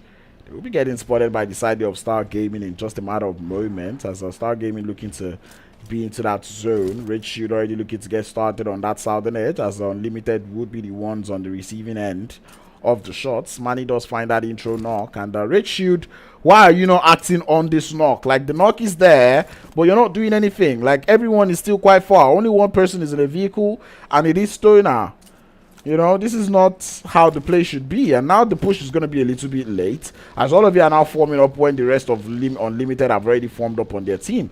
But ultimately, hopefully, they can play with that ridge line, as we do see Manny has found his way towards that ridge line, looking for that thirst, and would find it, now confirming the fact that it is now 3v4. Hopefully, they do not spend too much time in the vehicles. Danny Brown now finds his way to the vicinity. There's a player in that building. Danny Brown doesn't quite get it, but Danny falls from the shot frag, comes through from behind, and Danny will fall. What are you doing, Stoner? As Stoner falls, now it's a 2v3. How have you let this happen, Red Shield? Unlimited now have the advantage. Shark feeling very confident. DBS in the hands, and he's pulling up that grenade pin. He's loading that one. He's being cooked up. Has the idea, throws it out. Straight shield. He's got the bullets to spare. But is it enough? No, it's not. As the shots come through, Roach falls, and Manny, the last player left for the side here of Red Shield. And this was a very, very awful push coming through from the side here of Red Shield. They could have pushed in way earlier, but they had to wait for all the reinforcements to get there. And still they crashed, not as a team, crashed one after the other. Manny now getting swarmed by the numbers. Manny looking for one, but not enough against that DBS. As Unlimited survived that one with 3 players up and 4 eliminations to their name. Stoner shouldn't have gotten knocked there. How did you get knocked? Why are you running in the open? It's giving chicken, you know. You know, why did the chicken cross the road? To get to the other side of the lobby. But anyway, Team Ruthless looking to hold up as Active Gaming do spot 10-11 on rotation. Snuffy does go down first, and I don't know, man. Bench this Snuffy guy, bro. Bench him. But anyway, 10-11, they've got all sorts of angles, but Traitor now does look to be getting shot at by his previous team, and he'd fall as Nexus threads those shots through. 2 players down for the side of 10-11 as Amar and Bego remain the last players left for the team. Nexus is a little bit of his head can be spotted, as Amar definitely spots him out there. Doesn't take the shot just yet, as they're trying to still understand that formation being held by Active Gaming. Nexus gets into the vehicle. Amar not feeling trigger happy just yet, as Bego holding on his hands. And he's with the way Active Gaming is playing this one, it becomes a very tricky decision as to if he can grab that revive or not. Traitor does look to have found himself in a very good position, but Free Pro has definitely spotted that move. He knows that that revive is something that might be on the minds of 10-11 now. He's drawing closer with that vehicle. Bego trying to see if he can cause a little bit of distraction from that end. But Active Gaming still looking for those flank angles. Free Pro able to find himself that angle now up onto Bego, but you don't pick Bego like that. Bego gets that knock, and Instant Thirst might just follow suit now as Active Gaming down to a 2v2. But now that that revive is up, it's now a 3v2 as 10-11 keep the numbers advantage. Trader get into the vehicle as that vehicle is still well in commission. Basky, do not know if he's got revive on his mind, as Bego still holds that angle. They're out there on that southeastern edge of the zone, as Nexus trying to see if he can find that little bit of an off angle. But now the tides have turned. 10-11 rain the bullets onto the side of fire Nexus. But Nexus is going to drive, looking for a way into that zone, and he's going to find himself a little bit of cover. And Active Gaming find themselves asking the question, where did we get it all wrong? Both teams trying to see if they can get a flank angle, but Amar completes his flank first and starts to take the shots. But Baski looking to draw closer. Amar gets into the vehicle. Baski now down on the floor. The distraction is there. Two players up in a 1v1. Shots coming in through. The S12K in hand, and it's excellent as the knock is found. Baski gets that knock. Bego and Trader far off in the background, trying to see if they can prevent that thirst. But Baski trying also not to pick too hard. And Nexus looking to form up onto the side of Baski. 10-11. I do not... kind of understand the play, but I still don't understand the play now. As Amar is still down there. Bego looking to form up from behind on the bottom of the hill. Looking to form up on the same position, but the shots are being done. Traitor doing so much work onto the side of Baski now. As Baski's HP has been drenched, Bego might just fall, but he does launch that grenade. It's very high. Oh, it's a sexy grenade! The knock is found. And time has been bought for the side of 10-11. Traitor, you should form up now. But we know Nexus. He's also one of those players that knows how to thread the grenades, as he sends that one out far. But it's a little too far. The revive does look to come up, and this is how you know that two strong teams are going up against each other. Traitor looking to form up, but Bego has an idea. He knows exactly where that is going through, but that grenade is a little too far. Bego moves in for the push. Baski low on HP, and Active Gaming falls. 10-11 remains alive, keeping 3 players up and get themselves 3 eliminations to get the game started. And talk about a rally between both teams. That fight was what you call it's not over till it's over, as revives continue to come up. But anyway, speaking of things being over, Team Ruthless look to have things over for the side of Soldier Boy, as it does look to be down. A lot of utils being used just to grab a thirst there. But hey, maybe they've got $1 million to spare. Pain Africa now, they're hearing all of this noise being made by the side there of by the side of E17. And you can already see Venom finding his way into the vicinity. Definitely going to be spotting 1 or 2 strays. This is going on in the outskirts of Hacienda del Patron. And Venom deciding to go with his foot, or deciding to go on foot. Try closer to that compound. It does look to be a little bit of a third-party action coming in through. And it's going to be Fugitives trying to see if they can find a little bit of shot, as QWERTY is definitely aware of that push coming in through. Ooh, the monster truck. But anyway, not the best of positions though for the side of Fugitives. But they've got a little bit of cover to work with. And I call it not the best of positions because it's easy to crash. Uh-oh. Fireboy.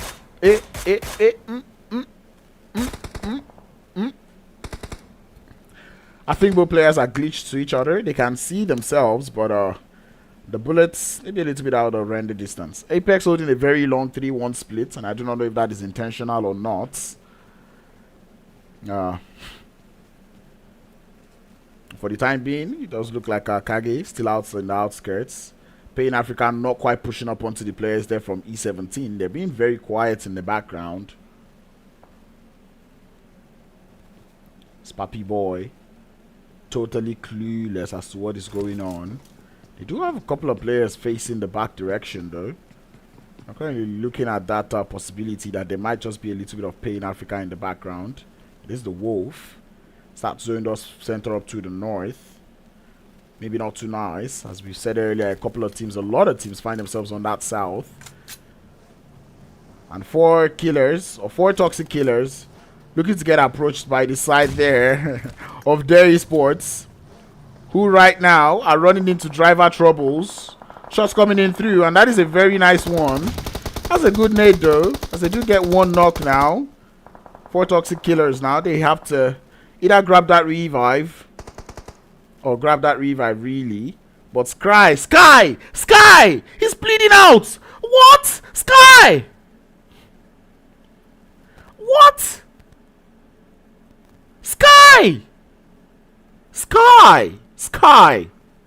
There is no way, and there is no reason.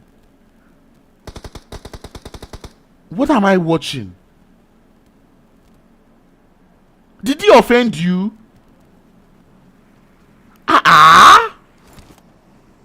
Wait. Am I the only... No way, bro. There's no way. Ah, that was a waste, bro. I don't even want to continue on that. But anyway. Star Esports get that first knock on to Bibs. Definitely not the starts that they want, as one player does get thirsted. Oh, sorry, gets knocked to the vehicle explosion. That's a good grenade. Might sway a little bit towards that right-hand side. It's not quite able to get the knock. The rest of No Gaming, I really want to see if they will take this fight.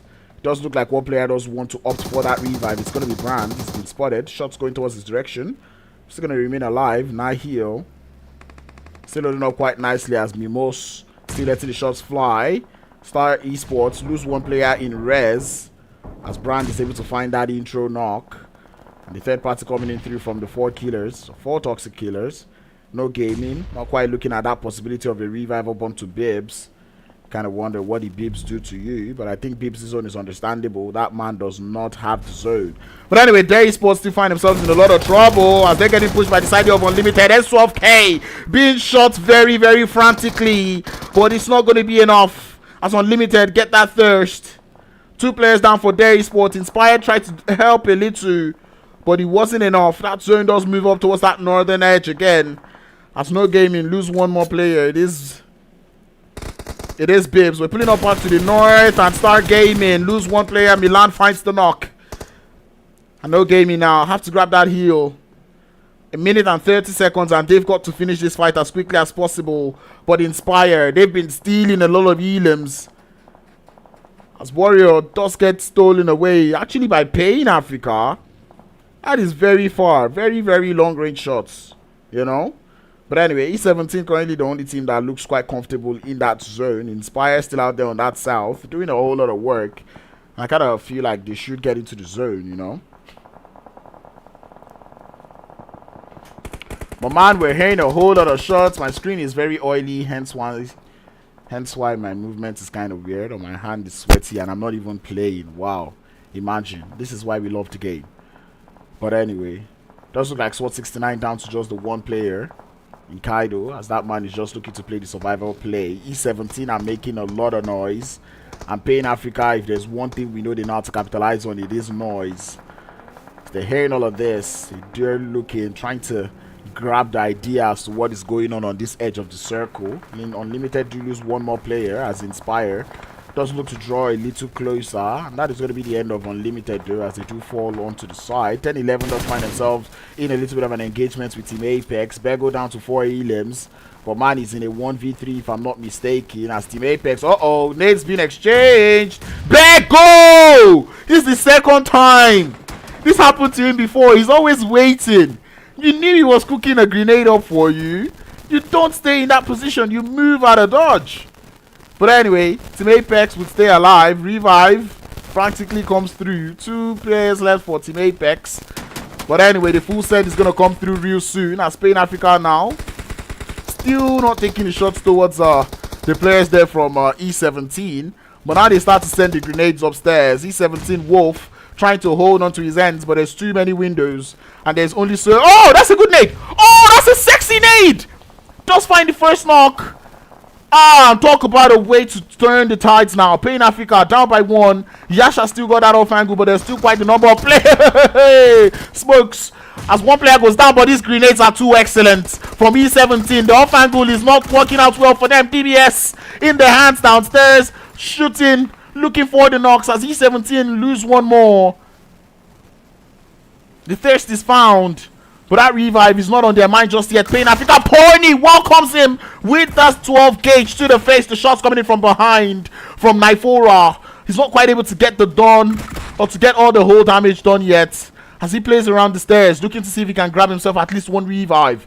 And I think Pain Africa will be opting for that same option. And both teams looking to get a little bit of a reset going through. DBS now in their hands. The push comes through. Nifora does push downstairs. Finds himself yet another knock. Or actually finds himself knocked. And a little bit of a thirsty play coming in through. Papi Boy has got a grenade in hand. Anticipating that one is a ricochet. It's a sexy one. But not quite able to get the thirst just yet as Pony's downstairs. DBS in their hands. The revive coming through again from the side of of E17. They need to move. Revive is almost done, but here comes the push upstairs. DBS in the hand finds one, but the return trade is there as Pony pushes upstairs. The med kit not quite being able to be pulled off by Nifora as he's trying to patch himself back up. But man, Pappy Boy refuses to fall, but now he goes down. It's the 1v1 on the stairs. DBS in the hands is not enough as the players there from get into the vehicle, drive away. That zone, it's gonna eat you up a lot. I'm sorry for screaming, but E17 finds a way into that zone now, edging it in. But that last player from No Gaming is going to be a thorn in the flesh. Fugitive still alive as a full squad. 2 eliminations to their name in the 1v1, and Quetty wins that engagement. Nell looking to find a shot, and he finds it. Gets that interesting knock. Goes for the confirm as Fugitives now lose the numbers advantage. But Nell, you can tell they're not happy about him. Fugitives looking for that knock. 4 teams left, and Nifora just holding it up on that edge. He's not in the zone. Team Ruthless are the only teams in the zone right now, as the 4 toxic killers find a way to make it into that top 4 situation. One player does get knocked as Solo now has to grab that revive. 8 eliminations to their name, though they're doing the work. Nifora looking for a little bit of shots, not quite able to find it as he does start to get bombarded with grenades. 25 seconds on the clock, and everyone has to push towards the side there of Nell. Team Ruthless, as I said earlier, the only team that has the zone for the time being, and Nell is making sure he's set up quite nicely, blowing up the vehicles, and here comes the smoke path from the side there of 4 toxic killers. And I can't just help but think that 4 toxic killers could have held up with more. Nifora grabbing a whole lot of information, but Nifora, he has to take that 1v2 up against the players there on his left.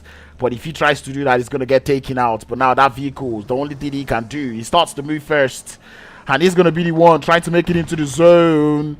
He drives somewhere, does make a stop, and the rest of Fugitives now make the push coming in through. But Quetty, his return fire has been excellent all day, as Scream takes the shot towards the side there of 4 toxic killers. 2 players fall. 5 eliminations for Fugitives. They're down to just the last player in Nell to take out. It's a 2v1. And Nell, though, is definitely aware of that one. He knows where the 2 players are.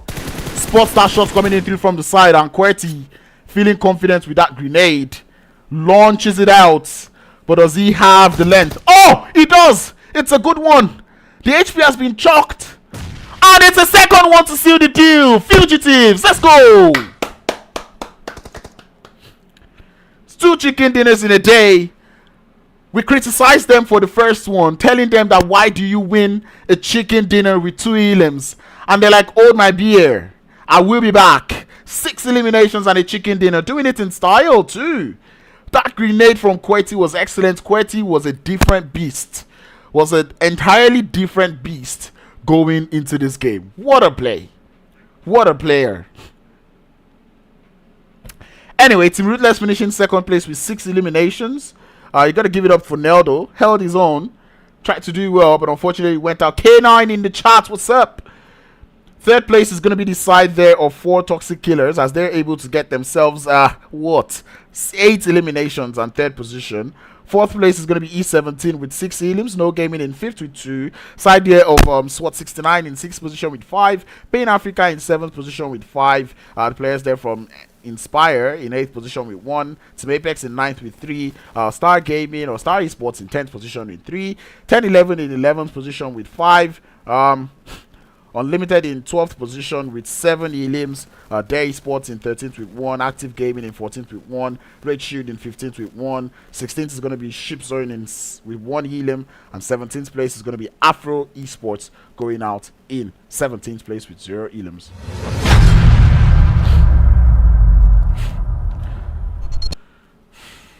Miramar did not go how I expected it to go, but it just went better than I expected it to be. You know, it was such wonderful play coming through from all of these teams, given the fact that they had that very southern playing path, and then they had to work their way up towards the north, and they were still able to get themselves, you know, quite decent amount of plays. It was wonderful to see. A lot of mistakes coming through from a couple of the teams, but I'm hoping they watch the games back and see the mistakes that they made. Active Gaming being spread out a little too thinly on the side there of No Rage.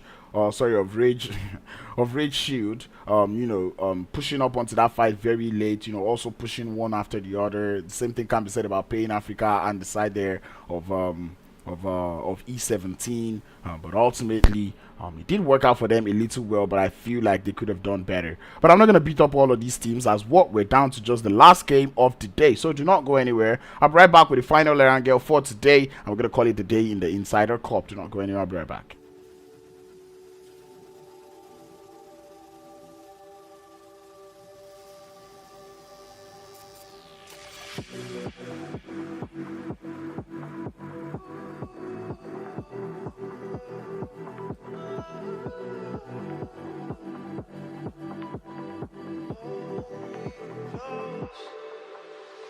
I can feel your energy. It's like you're standing next to me. You're forever on my mind. You're forever by my side. Won't you hold me closely? I don't want to fade away. Please just watch over me. It's not easy. Your love is immortal.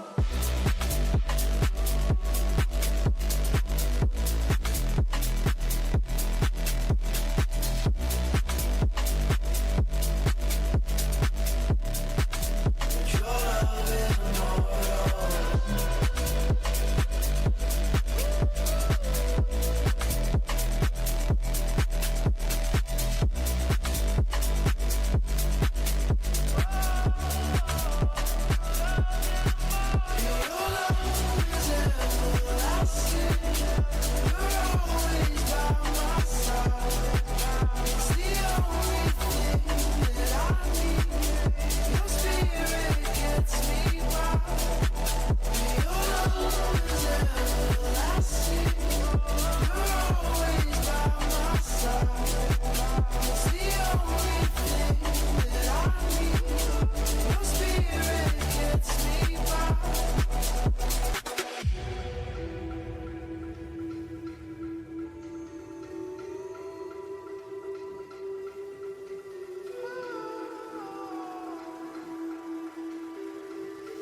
You're part of every breath I take, like the shining over me. You're there for every choice I make, guide to help me find my way. Won't you hold me closely? I don't want to fade away. Please just watch over me. It's not easy. Your love is immortal. Your love is immortal.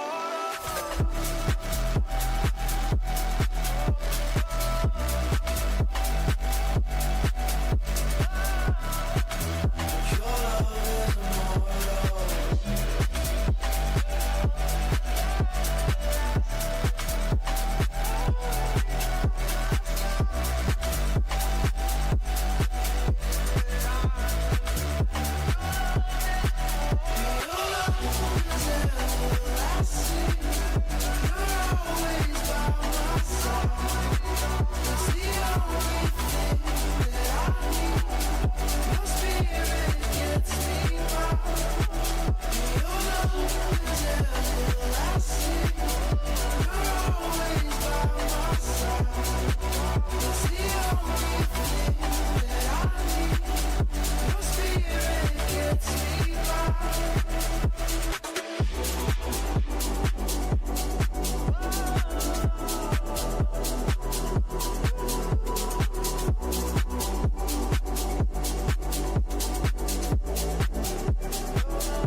It's getting dark, I feel the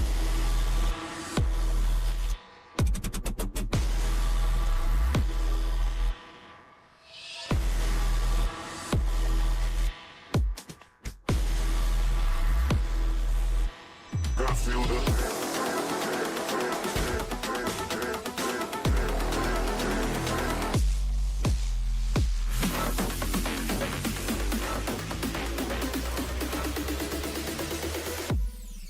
I feel the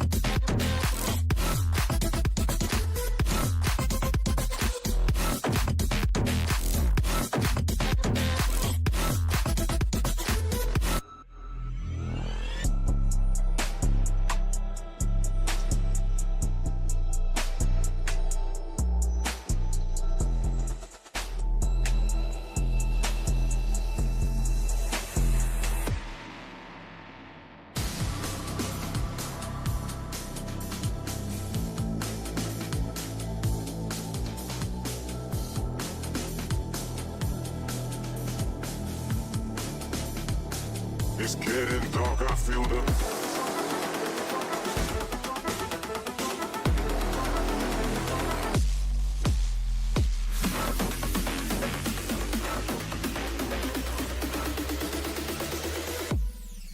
I feel the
All right, ladies and gentlemen, quick name updates for you guys. In case you're wondering what has everybody been spamming in the chat, or particularly what has Fajukes be spamming in the chat, but that's what he means, you know. But anyway, we've seen 3 games done and dusted. To be honest, I don't know which game I prefer the most in the Sandhawk and the Miramar game, but I just know like both games were just as exciting. Remember I said I had throat problems. I can feel my throat is gonna get scratched again, but I really do not mind things that I do. The Insider Cup continues tomorrow, where we're gonna have yet another set of 4 games being played. But without wasting any more time, we're gonna be getting into the 4th and final game of the day. Playing path, definitely not nice. I do not know what all of these teams have done to the gods of PUBG Mobile, but bro, the playing path that they are getting is not even nice, man. The playing path they are getting is not nice at all. But ultimately, that is why they're competitive players. They would find their way around it. I tried playing comps a couple weeks back, and bro, I can just tell you I am bad at this game. But I'll still tell you to listen to what I say, though, you know, because I'm just good, you know. Work with that however you want to. But anyway, Zone, as we are expecting that to pull up, I feel like this is one of those playing parts that gives us a military island zone. But I really hope we don't get a military base zone. I don't think I want it. I know this is odd for me to say, but yes, well, Zone does move all the way towards that eastern edge. We do have E17 looking to land again with the side there of 10-11. It does look like this time I'm keeping my eye out on Snuffy. If they burn you, a chop knock first. 3 games in a row now, only you don't chop knock first. Always Snuffy. If I were to be on the squad, I'd have benched him. We'll play as a 3-man for the final game. I don't know, I'm just saying. But anyway, I like the fact that we're not seeing as much hot drops as we saw in the first game. Nova Epnonia is empty for reasons justified by that playing path. Rozok, we have just the 4 toxic killers. There is spots on the outskirts of Rozok, somewhere around the Watertown. School is still empty. Guys there from Inspire looking to find their way towards the farm area of the map. You've got to give it to report. That man is what you call a pilot, because he's made it this far just by parachuting alone. Unlimited looking to hold a very long unwarranted split, but it's not like they've split up just yet. It's because they're still trying to find themselves vehicles so they can continue to rotate towards their preferred land location. Fugitives out there in Zaki, not too much trouble. The side of AFRO ESPORTS in Severny. Kameshki is being held by the players there from No Gaming. See them employing some of the strategies coming through from the side there of Cryptics, or Xenon as they're referred to now. Yasnaya, we've got 2 teams with the side there of Red Shield and SWAT 69 holding up. SHQIPZONE out there in the outskirts of the mansion, and even the mansion itself holding up a very interesting split on there. I think I'm just going to take out my charger at this point just so I can stretch. 4 games really is a lot. Maybe it's not a lot, but you know, I need to stretch. I've not stood up since I started casting. E17 looking to be backed down to a corner here by the side of 10-11. We're just going to keep one eye on them for the time being. So we can just like, you know, when the shots happen, we just get off the map. Or when the fights does start, we will get off the map. But anyway, Lipovka is being held by the players there from Team Apex. I'd like to see how they'll play, given that the play zone does seem to have favored them a little bit in this game. Jahad says he'll be right back, no problem. Who else? We already looked at the 4 toxic killer. Active Gaming in North Georgiapol. They're holding up with the side there of Star Esports. Team Ruthless in South George, not by the crates but at the apartment buildings. Unlimited looking to loot towards that Gatka area and the outskirts, and I think that's pretty much everyone. Pain Africa in Pochinki, and we're just gonna wait it out. And this is exactly how I would expect an Erangel game to get started, you know, not like before where at the beginning we already lost 3 players. Wolf does look to be disconnected for the side of E17. Either that or that is E17's strategy. Chaco does look to be moving. Nifora also does look to be moving. But Pappy Boy, he's looted up. He's got an he's got an AUG and a DBS in hand, and he does move his camera, so he's still here. I think Wolf is the only player that that hasn't moved since he landed. I can see a little bit of motion coming in through, so that means he's still with his phone and is actively in the game. He's probably running through some network issues, or he's having to go grind pepper for someone. It's one of the two. There can't be any other in-betweens. 10-11 not looking to want that fight, and it would be so poetic if they don't take the fight, given that, you know, E17 had one player that was disconnected, or that does seem AFK. Away from keyboard. Uh-oh, Team Apex. Team Apex. Looking to get started though with the side there of SHQIPZONE. They did find that first knock. Kage definitely spots out King there. As we see more shots coming in through, but the flank angle is sexy. As one more player falls, K2 on the off angle. Looking to hold up quite nicely. Anticipating the peak, and JT falls for it. JT falls. Now Kuma from the side launches a sexy grenade, sends another one through. That's a good one to get the knock. And Kage looking to push up in a 1v2 situation. As he does have Matthias on his right. Does take a couple of shots. Matthias comes through with a jump shot and down he falls. As Team Apex get themselves 4 eliminations. All 4 players still remaining alive. Just getting a vehicle, Kage.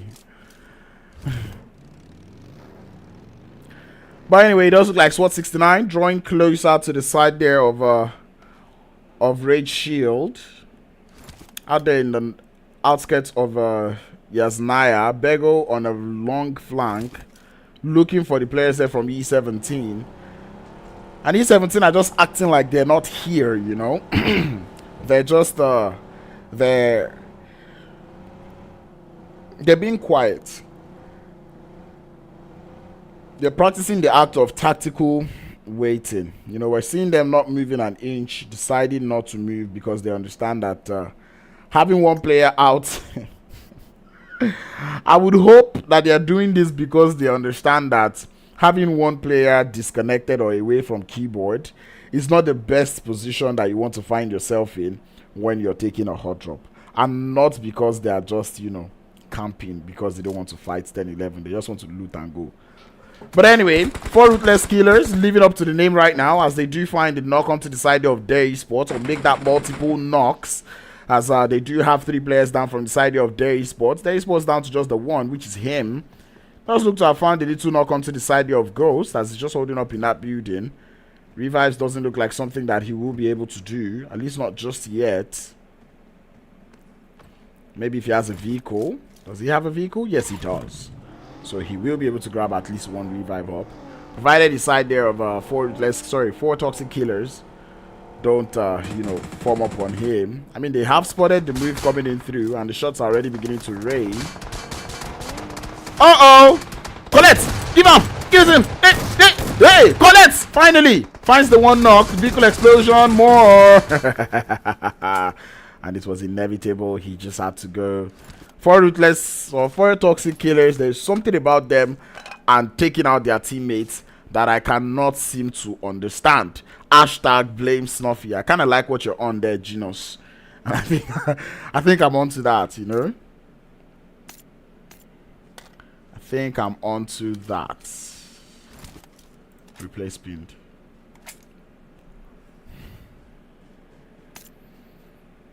Alright. Active Gaming looking for a way into that circle. They're going in from the north. Side of Pain Africa infiltrating from that western edge. Team Apex looking to make it close towards that prison area. There's no gaming coming through from that northeastern edge, staying by the shorelines. And 10-11 are definitely aware that the players there from E17 are still in the vicinity. They definitely saw those shoots or those parachutes when they landed.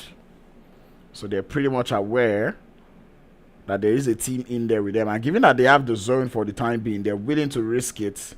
And this is situations where you wonder, is it worth it to go this far to kind of prove your point, or to kind of, you know, to just want to tell a team do not land with us? Because this looks like a little bit of a peaceful looting phase, if I'm not mistaken. You know, they've all looted up quite nicely. 10-11 can decide to leave. But ultimately, the position still plays out well for them for the time being. I'd have expected them to be somewhere closer to the woodcutter log, somewhere around here, you know, to kind of gather themselves a little bit of more information as to what is going in the zone. Because ultimately, when that zone shifts, that would be a good spot compared to the open fields, the bare lands that they find themselves in. AFRO esports finding themselves in a skirmish on the north. Elixir does look to be the first man down, as Fenderboy and Co are still in that blue zone. The players there from Active Gaming taking shots towards Fugitives as Regas or Rizas stands up. And I feel like this guy's name is Cesar, but he just spelled it backwards. But Rizas does take some shots towards the side here of Active Gaming. Looking to buy his team a little bit of time. It's currently still drenched in that blue zone as Active Gaming do not want to let anyone get into that zone. SWAT 69 making it across the bridge. Will they be able to pull up a bridge camp? The answer is looking like no, because Star Esports are not looking to cross just yet. I feel like players there from SWAT 69 were taking shots a little too early.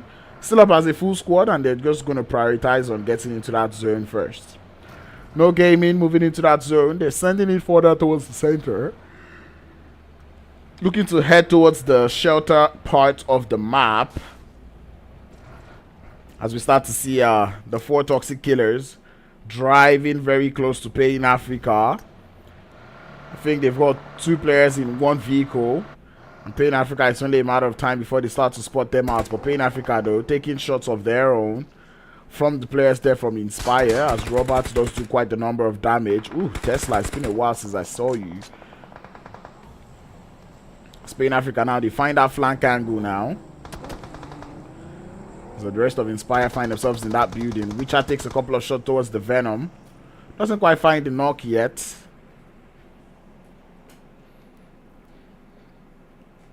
As Inspire holding that very long split, but it all goes down south if reports does get knocked. So whatever happens, reports, he cannot afford to get knocked. And I think the side of Paying Africa are not quite aware that it's just reports that is in this position. If not, they would have full sent him. But it does look like they're playing that one quite slowly for the time being. Report holding on his ends as the rest of Inspire start to take some shots. It looks like they're forming up little by little. Vegas is here. And Paying Africa might just be forced to retreat from this one. Star Esports do get started on that northern edge as we see them take some shots towards SWAT 69. 1 player down for SWAT 69 as the rest of the full send does come through. Warrior is going to be the first man to crash as he does circle around the compound. Makes it stop, finds another knock. Mali Boy, the last player left for the squad as the door is open. The full send wants to come through, but Active Gaming are imminent on that third party, looking for all the shots as Star Esports forced to reduce their prowess, to reduce the tenacity of the push. Warrior very low on HP now as Mali Boy is prepping up a sexy grenade for him. Cooking it onto the side. He has the idea, sends it through, but it's a little too far. Shots coming in from behind as Mali Boy loses a lot of HP, but Active Gaming coming from the top of the reach gets the knock. And Star Esports would lose one more. And what seemed to be like a good push for them. Lead man looking for that thirst. Grabs it as Active Gaming now comes in through for the third party of the century as they slam it into the compounds. Basky's got a grenade. Same thing can be said about Nexus. And Basky sends that grenade out, but it's a little too far in the wrong direction. Same thing can be said about Nexus's own as Rage now does come through. Active Gaming. Reels is still up, trying to prevent the same thing from happening to them, but Nexus falls first on that push as Rage now holding his own in the compound. Basky able to find himself yet another knock with the S12K in hand. In the little shack is going to be where the remaining players are. It's a sexy grenade from Rage to get yet another knock. And lead man is on the right. Basky runs outside, gets the memo. DBS in the hand, not enough to stop Basky as the shots are there. But here comes Rage Shield, crashing one after the other again as Roach is holding an angle. The rest of the players looking to fall closely or pull up closely towards the side of Reels, who does seem to be holding his hands. Grenade in the hand, launches it out towards Stoner, does take damage, but not enough to quite find a knock just yet. As Reels waiting for his teammates to grab that reset. Roach is on the off angle, but I don't think he spots Reels just yet. Oh, now he does. Now he does. But he's not taking the shots. Not willing to expose that angle just yet. As Team Apex still on that shoreline. And now he takes the shots. Reels is very low on HP. Side of Team Apex, somewhere in the background, starting with Fugitives. Red Shield still not quite finding that intro knock. Danny Brown looking to pull closer towards the side of Reels, but Danny falls first as the cover fire from Nexus is excellent. Grenades landing towards Reels or make that smokes and Molotovs, but it's not enough. Stoner down there on the floor trying to do a little bit of shot as Basky pulls up to the situation looking for the run over, and he would find it as Red Shield mess up the third party. Once again, Active Gaming comes storming up the top of the hill. Basky looking for more as the remaining players there from Red Shield fall back into their fall back to base, and they will be activating their JP card as we see Roach and Manny driving off. Second time that Red Shield have tried to third party the side there of Active Gaming, but they have not been able to nip it quite in the bud. Fugitives down to just the two players who have made it all the way to the woodcutter log. That zone pushes all the way towards that make that the western edge. Pain Africa would be quite happy about that one. And the shelter now being favored. The Ruthless be happy about that one. Holding up quite nicely in there. Unlimited out there on the south. No gaming out there on the southeast. And this is where we start to question No Gaming's prowess. Can they hold up against the number of teams that need to infiltrate that circle from that right hand side? Bro, I know, right? They just had to. I really do not know what the players there from 4 Toxic Killers have done to themselves, but they don't seem to. They're playing quite toxic, you know. They're living up to the name, really. And 10-11 now, finally giving up on that weight against the side there of E17 in Muta Power, because now the zone is no longer on their edge. If they were to be in where Fugitives were right now, they would have either taken the fight with Fugitives and taken Fugitives out, or they would have so much information as to how to push up towards No Gaming position. Man, would see how they rock it. I feel like they would want to make it in from that southern edge using the farm to make it into the zone using that low ground. But ultimately, we'll see if that's what is resonating through the mind of of the team. But anyway, we start to see movements coming in through. As our Red Shield looking to send it straight into the center of the circle as a squad. I know they want to hold this dip, but questions now start to arise as to if this is not too early. Anyway, Nexus and Gang will be taking the compounds just on the outskirts. I feel like it's high time we named these compounds. So let me know what the name would be. As Active Gaming hold up quite nice positions here. Parking those buggies, looking to make sure the buggies are not parked in positions where they could easily lose the tires. Nexus loses one tire on that vehicle. As the side of Team Ruthless do look to really want those tires. And Active Gaming already up by 6 elims with Basky holding 4 of them. Team Apex on that northeastern edge looking to get into the zone. As Kage does find that intro knock onto the side of AFRO Gaming. It's going to be easy to fall first. Vehicle explosion not enough to quite grab the thirst, but Fireboy has got a little bit of an angle. And indeed he would find that thirst. As AFRO Esports lose that last player there to the side there. Or to the players there from Star Esports who are down to 2. 2 players left, 2 eliminations on their name. They're looking maybe not so strong. But that blue zone starts to close up now. Wolf does look like there's no way it's going to make it into the zone anymore.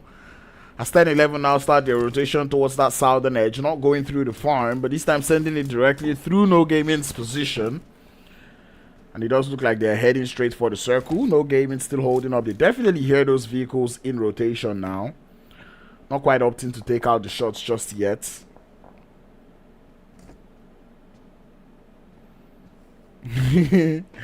I know, right? They got the knocks, they didn't grab the thirst because there was a little bit of third-party action from Active Gaming, and there was also off angle. But ultimately, it's more points for Active. But anyway, zone is still closing up as it does look like no gaming has been spotted by 10-11. Fugitives also looking to make it into that circle from that southwestern edge. Oh, sorry, southeastern edge. And now, guess who's getting crashed? Of course, it's Snuffy. Snuffy up against this idea of Fugitives as he starts to take out some shots. That's your teammate. Ah, that's a good nade. And that is also a good return nade. Both teams letting each other know that we're not small. Grenades landing towards Querti's position. Rizas looking to get more. That zone does move up towards that north. No gaming. I know they would want to rotate now, but don't rotate. I want you to third party this fight. And I can already see Milan making a little bit of the move, but it does look to be falling back a bit. Red Shield. Can already see them being encircled by the side there of Pain Africa as the full send does come through. Pain Africa down by 1. Runover comes through. Roach falls, and Pain Africa emerge victorious as they take that dip. And now on the side, we do see Team Limites looking to push up onto the side of Team Ruthless now. S2FK silenced by the DBS. But Vernon would eventually fall. Limited lose 2, but here comes the rest of Team Ruthless. Falcon now, DBS in the hand, finds the knock. And it's a 1v1, not enough HP, as his HP is currently being drenched. The shots are coming in through from his feet, but the third party is imminent now as Team Apex now find their way into the situation. Falcon goes down. Team Apex, they know that there is a team out there in the trenches. They are down there in the shelters, and they're pushing up closely. Nade going downstairs as Kage is looking for more. The thirst has been found and ready. He's going to be the one downstairs. Team Apex launching those grenades downstairs, but Ready has got a very good position, able to back out of those grenades. Apex hold the shelter for now. Okay, not thirst.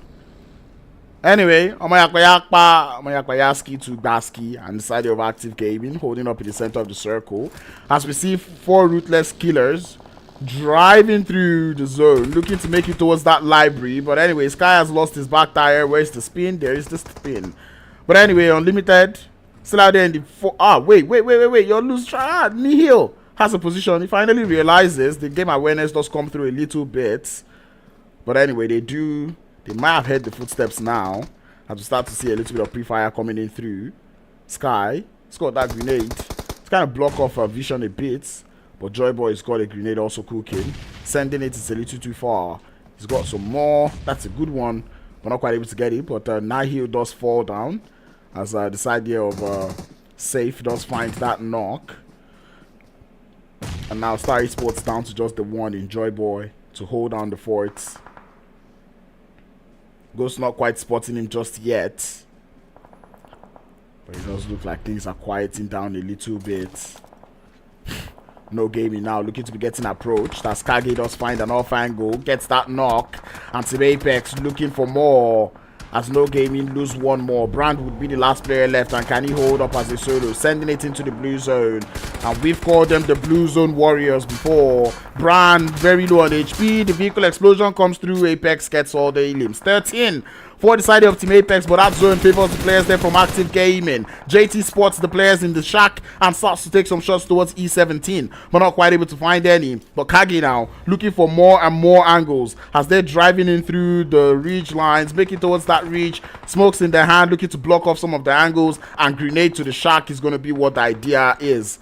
As we start to see Kage cooking that one just up quite nicely. The players there from E17 trying to throw theirs back. Kage launches one through the shack, but the smokes blocking his line of sight. I love the smokes coming through from the side of E17 as they continue to grab more revives. When you're in a shack like that, you want to make sure you're smoking up everywhere so they do not see that entrance. Because when they see the entrance, they know where to thread the nade through. Oh, but that's a sexy 2-piece nade from Kage. JT comes to the vicinity. Kage starts to launch the long grenades. Long ones going to the outskirts, but Papi Boy doesn't quite fall yet. Active Gaming looking for a little bit of third party, and they're stealing the elims as Baski gets one. But the grenades coming through from Kage would seal the elims for the team there as Team Apex continue with the rampage, with the prowess. Kage would fall as Active Gaming starts to rain the shots towards the side of Active Gaming, towards the side of Team Apex up on the south. But now Kuma, it's got a little bit of company out there. Active Gaming still remaining as a full squad as Joy Boy does look to be holding his end in that 1v3 situation. Here comes the rest of the Ruthless killers. Ghost not quite able to thread the shots through. DBS will make that S2K in the hand. Frantically shooting. You can smell the danger. Oh, he's good for 2. But from the side, he's going to be safe to find the complete elims. 15 eliminations onto the side there of Team Apex, but it does look like Active Gaming now. They're a little bit occupied by the side of Inspire. 7 eliminations up as they start to take more shots towards the side of Pain Africa, who have also found a position in the zone. 10-11 one way, making it up to the north, and Active Gaming now starts to rain the shots towards Team Apex, who are on their rotation. But Team Apex, one way or the other, they're making it work. They're sending it towards the side of Inspire. Witcher is about to receive visitors. Take some shots, but it's not enough, and he falls. But 10-11 is somewhere in the outskirts. This is not a good position for Apex. They're all clustered up in this position. Grenades would start to rain from the side here of Snuffy. But why is Snuffy not letting the grenades fly? Team Apex realizes that that is not a good position. And you can see them already going for a little bit of a spread. But this is so chaotic. Everyone is trying to rotate. JT makes it into the shack, but he's able to find himself a little bit of a home there. Team Apex playing around the smokes. They're currently in a trench or in a ditch. 6 eliminations to the side of the 4 Ruthless killers, but they're still not in that zone. Apex in that zone, but Team Active Gaming now, they were the ones on the third party before, or they were the ones on the gatekeeper. Right now it does look like they will be the gate kept right now. And Active Gaming trying to see if they can fight and shoot their way into the zone, but Pain Africa, they are aware. They know that that team is not in the zone. Amar is in trouble as Red snakes it through, gets one knock, and I do not know how this player there from Unlimited has made it in, but he's made it in. And now Active Gaming, I'm keeping my eye out on them because I would like to see how they want to make it into this zone. Do they still have vehicles to work? Who do they want to crash? Where is their entry? Ready. He gets run over, and that's going to be a GG well played as 10-11 continues to increase their elimination count. But 4 Ruthless killers take some shots towards their position. Not quite able to find any knocks yet, but the time is running out. 25 seconds. Active Gaming, they have to make a move. 7 eliminations still. 5 courtesy of Basky, but there's only so much shots they can take. Everyone is aware of Active Gaming's position, and I don't think anyone wants them to leave. Smoke path already being formed by the side of Active as they start to look for a way in. Pointy finds Bergo in the meantime as 10-11 does lose one. Nexus is able to work on that distraction as he makes it closer into the zone. Active Gaming are pulling this off. Pain Africa, they've taken their eyes off and they're totally focused on the side there of 10-11. Oh no. Oh, they have an idea. Snuffy's vehicle has been spotted, but the shots come through. No way they've let this one happen. Apex have enjoyed the fact that they stayed quiet. They know they do not have to make noise, but now is the time for the gatekeep onto the side of 4 Ruthless killer. It works. It's in elimination. Apex, they know what they're doing. Reels is very close as Active Gaming makes it into the zone. 10-11 lose one more. Snuffy in the blue zone, but he's getting chunked up and he's gonna fall. And indeed he does as Active Gaming now starts the push into the zone, playing with just the smokes and the vehicle. And I love it. Reels has a very sexy angle, but the barrage, it starts from Apex as they start to send it, not letting the players there from Team Active Gaming breathe. But the grenades are too far. Those smokes running out, but Active Gaming, they continue to renew those smokes. And here comes Pony. He's got quite a dirty angle now. Onto the side of Team Active Gaming. Oh, that's a sexy nade. That is a sexy nade. Buying the side of Active Gaming a little bit of time as Reels finds a couple of shots. Another grenade. And it goes fall through. Pain down to just the one. Apex still being quiet as they're not able to find the players there from Active Gaming. Here comes Reels looking for the shots, but Reels falls. Ammo finds the knock. And now things are not looking very zesty for the side of Team Apex. Oh, sorry, make that Active Gaming. But Active Gaming will form up. A9. Ammo is on the edge. Behind the airdrop, and Basky knows, sends a grenade out. Ammo sends his own grenade out. That's a good one from Basky as he sends yet another, but he's not quite able to find the knock just yet. Oh, it's a little too far. But Active, they've made it one way or the other. It's almost magical to watch. Team Apex, they've got all the elims in the world, and they know they have to quiet down, waiting for all of these fights to happen in front of them. The stairs comes through, and here comes the shots. Active Gaming now losing the numbers as Basky falls. Rage follows suit. Nexus, the last player left. Actually, Basky's not full. He's actually alive. But Active, or make that Apex, they have the numbers advantage, and they're working with it. Basky gets the thirst. And Active Gaming, oh, Basky is losing so much HP. Those smokes are going to run out real quick. But Basky is a survivor. He stays alive, but Active Gaming finds him. Nexus from the blue zone looking for Fireboy, but cannot. And Active Gaming falls. But Apex emerge victorious in a cracker of a performance. Kage, a different beast. What? No way, bro. What a game. Before you know what? There's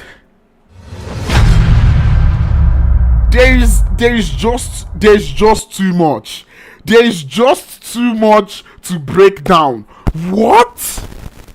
No, I am very, very, very impressed. Active Gaming, Team Apex, 10-11. No.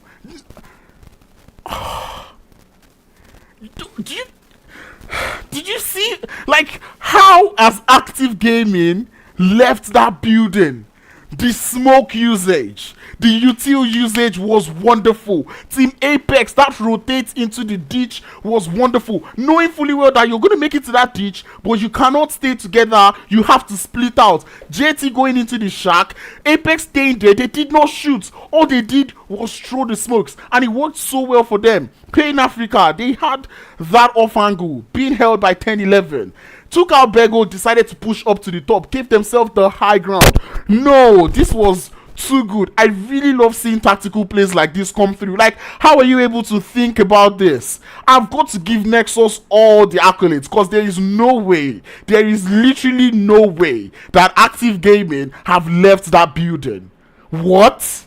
And it all built up to the last play there. Because if Reels didn't send it up there, it would have actually been good. They would have been able to stand quite the strong ground against the side of Apex. But that off angle from Ammo, from Pin, it was just too good. It was such a pain in the ass for the side of Active Gaming, and it worked out well for them. But Apex, the fact that they saw four toxic killers, they literally saw them, and they didn't take any shots. They're like, nope, we're not shooting till the zone starts to push them. The instant 4 toxic killers get into their vehicles, Kuma gets one out, JT gets one out.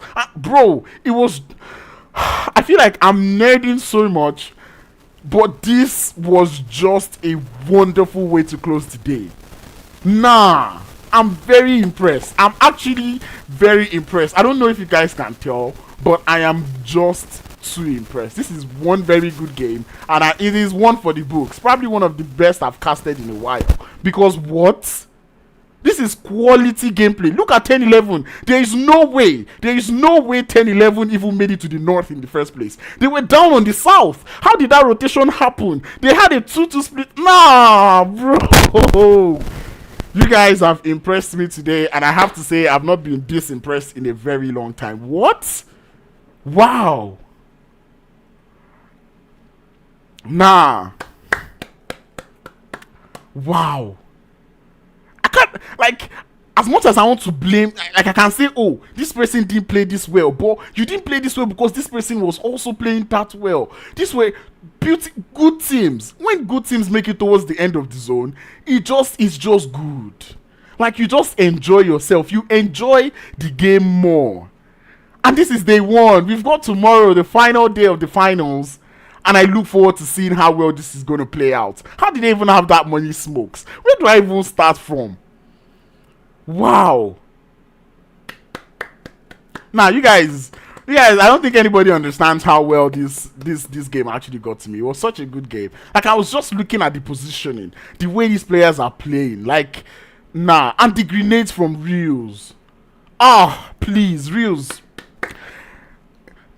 Apex, Kage, 8 eliminations. They were on something else. Look at the push that they made towards the shack that E17 was holding. The grenades. Ah, no. This was a very good game. This was a very, very good game. But ladies and gentlemen, that is enough nerding from me. I'm not going to call out the results. I mean, other than the top 5, which is Team Apex finishing. And by the way, Team Apex got like close to 20, more than 20 eliminations actually.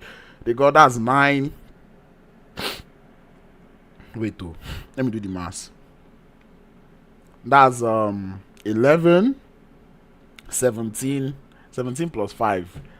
I believe that's 22 eliminations that they got, and the winner chicken dinner. What a way. Like, exactly, like Apex were just chilling. Like, they literally just waited. They're just like, nah, this is not the time to shoot. Let these people fight it out. And bruh, nah, that was very good. Very, very good from Apex. The smoke utility was very wonderful from Apex. Smoke utility, smoke utilization from Active Game was also very good. To make that smoke path, to make it out of the building, proning behind vehicles, using those smokes, nah, it was just very good. That was a very, very good game. From all the sides that played that was the very, very good game. But anyway, 10-11 finishing, Playing Africa finishing in 3rd with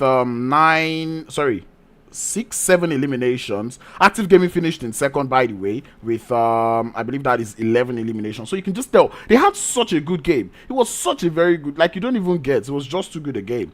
But anyway, 10-11 finishing in 4th position with 3 elims. 5th position was the players there from 4 Toxic Killers, who were able to get themselves 6 elim. Unlimited finishing in 6th with 2. Fugitives in 7th with 1. Inspire in 8th with 1. Star Gaming in 9th with 2. E17 in 10th with none. No Gaming in 11th with none. Team Ruthless 12th with none. 13th is Red Shield with 1. AFRO Gaming or AFRO ESPORTS in 14th with 0, SWAT 69 in 15th with 1, Dairy Sports in 16th with 1, and SHQIPZONE in 17th with 0 eliminations to their name. And of course, Kage, the man of the match, getting himself 8 eliminations to go alongside it. Ladies and gentlemen, I could nerd all around. About what I've seen today's games, but I think that's going to be all for today. Per usual, you guys know I would always like to give the shout outs. I'm gonna get started. I would go from bottom to top here. So I do see Larry, my guy, thank you for tuning in. Genos, I saw you too, thank you for tuning in. 09 Chips, Zemi Wemi, thank you for tuning in. I've got to move this so it doesn't look like I'm looking elsewhere. Jahad, my guy, always, I thank you for showing up. Grady Prodigal, and enjoy the fact that you were also seeing the things that I was seeing. Wonderful. That is your very good way to start, this game. I saw Grady Prodigal. I saw Creed also. Violence Agreed in the chat. Thank you for showing up. Jeto, my one and only hockey player that I know now. Thank you for showing up for the game. Fajukes. Thank you for showing up, my guy. Who else was in the chat? I saw 6ix9ine Mentor in the chat. Act Fire, who also dropped a donation in the chat there. Thank you for that. I really appreciate you. Not gotten one of those in a while, and I really like the fact that, I got one today. I already did mention Fajux. K9, I saw you pulling through to say hi. Thank you. I did see the great one also in the chat. 1011, God yay, my guy. 77, God yay. Thank you. Not Steroids. Thank you for showing up. Orochimaru. Thank you for showing up. Nades, my guy. You're always here. I really enjoy the fact that you're here. Thank you for showing up. Senez. Daddy Red Shield, thank you for showing up, even though your teams were, we'll not talk about that. But anyway, still thank you for showing up here to come watch me. Who else did I see on my stream today? I already called out Jeto. I saw Miguel. So thank you, Miguel, for showing up. 1v PUBG Mobile, thank you for showing up. I saw that you also had a lot of support in the chat, and that is exactly what I would always ask for. Come support the team that you're here for. I saw Steve Ellie in the chat. I saw Cloud, thank you for tuning up. Bego Baby, thank you for showing up. Keyboard Warrior, you're always here, thank you for showing up. Pharaoh, my guy, thank you. Holly, thank you for showing up. Peter, thank you for also showing up, Peter. And I believe that is everybody that was on my charts today. I really enjoyed the activity in the chat, and that is something that I really love to see. But that being said, I say everybody's telling me to breathe. It was just too good. It was just too good a game. Like, bro, every team, those last 4 teams played it so well, and I was so impressed. In fact, balling out to the last 3 teams now, it was very, very good. I really enjoyed it. That was very good gameplay coming through. I loved the game. I loved that game. But anyway, if you loved what you saw today, guess what? There is more to come tomorrow, so do not go anywhere. Actually, you can go and rest now. But we'll be back tomorrow, same time, 5 p.m. West African time, same place, and we're going to be bringing you more PUBG Mobile action. You know the vibes with your daddy crowns. Do not go anywhere. Stay safe, stay connected, practice social distancing, don't do drugs, use protection. You know the vibes. Do not hack the game. Have fun in PMCO and play PUBG Mobile. I'll see you guys tomorrow. Bye bye.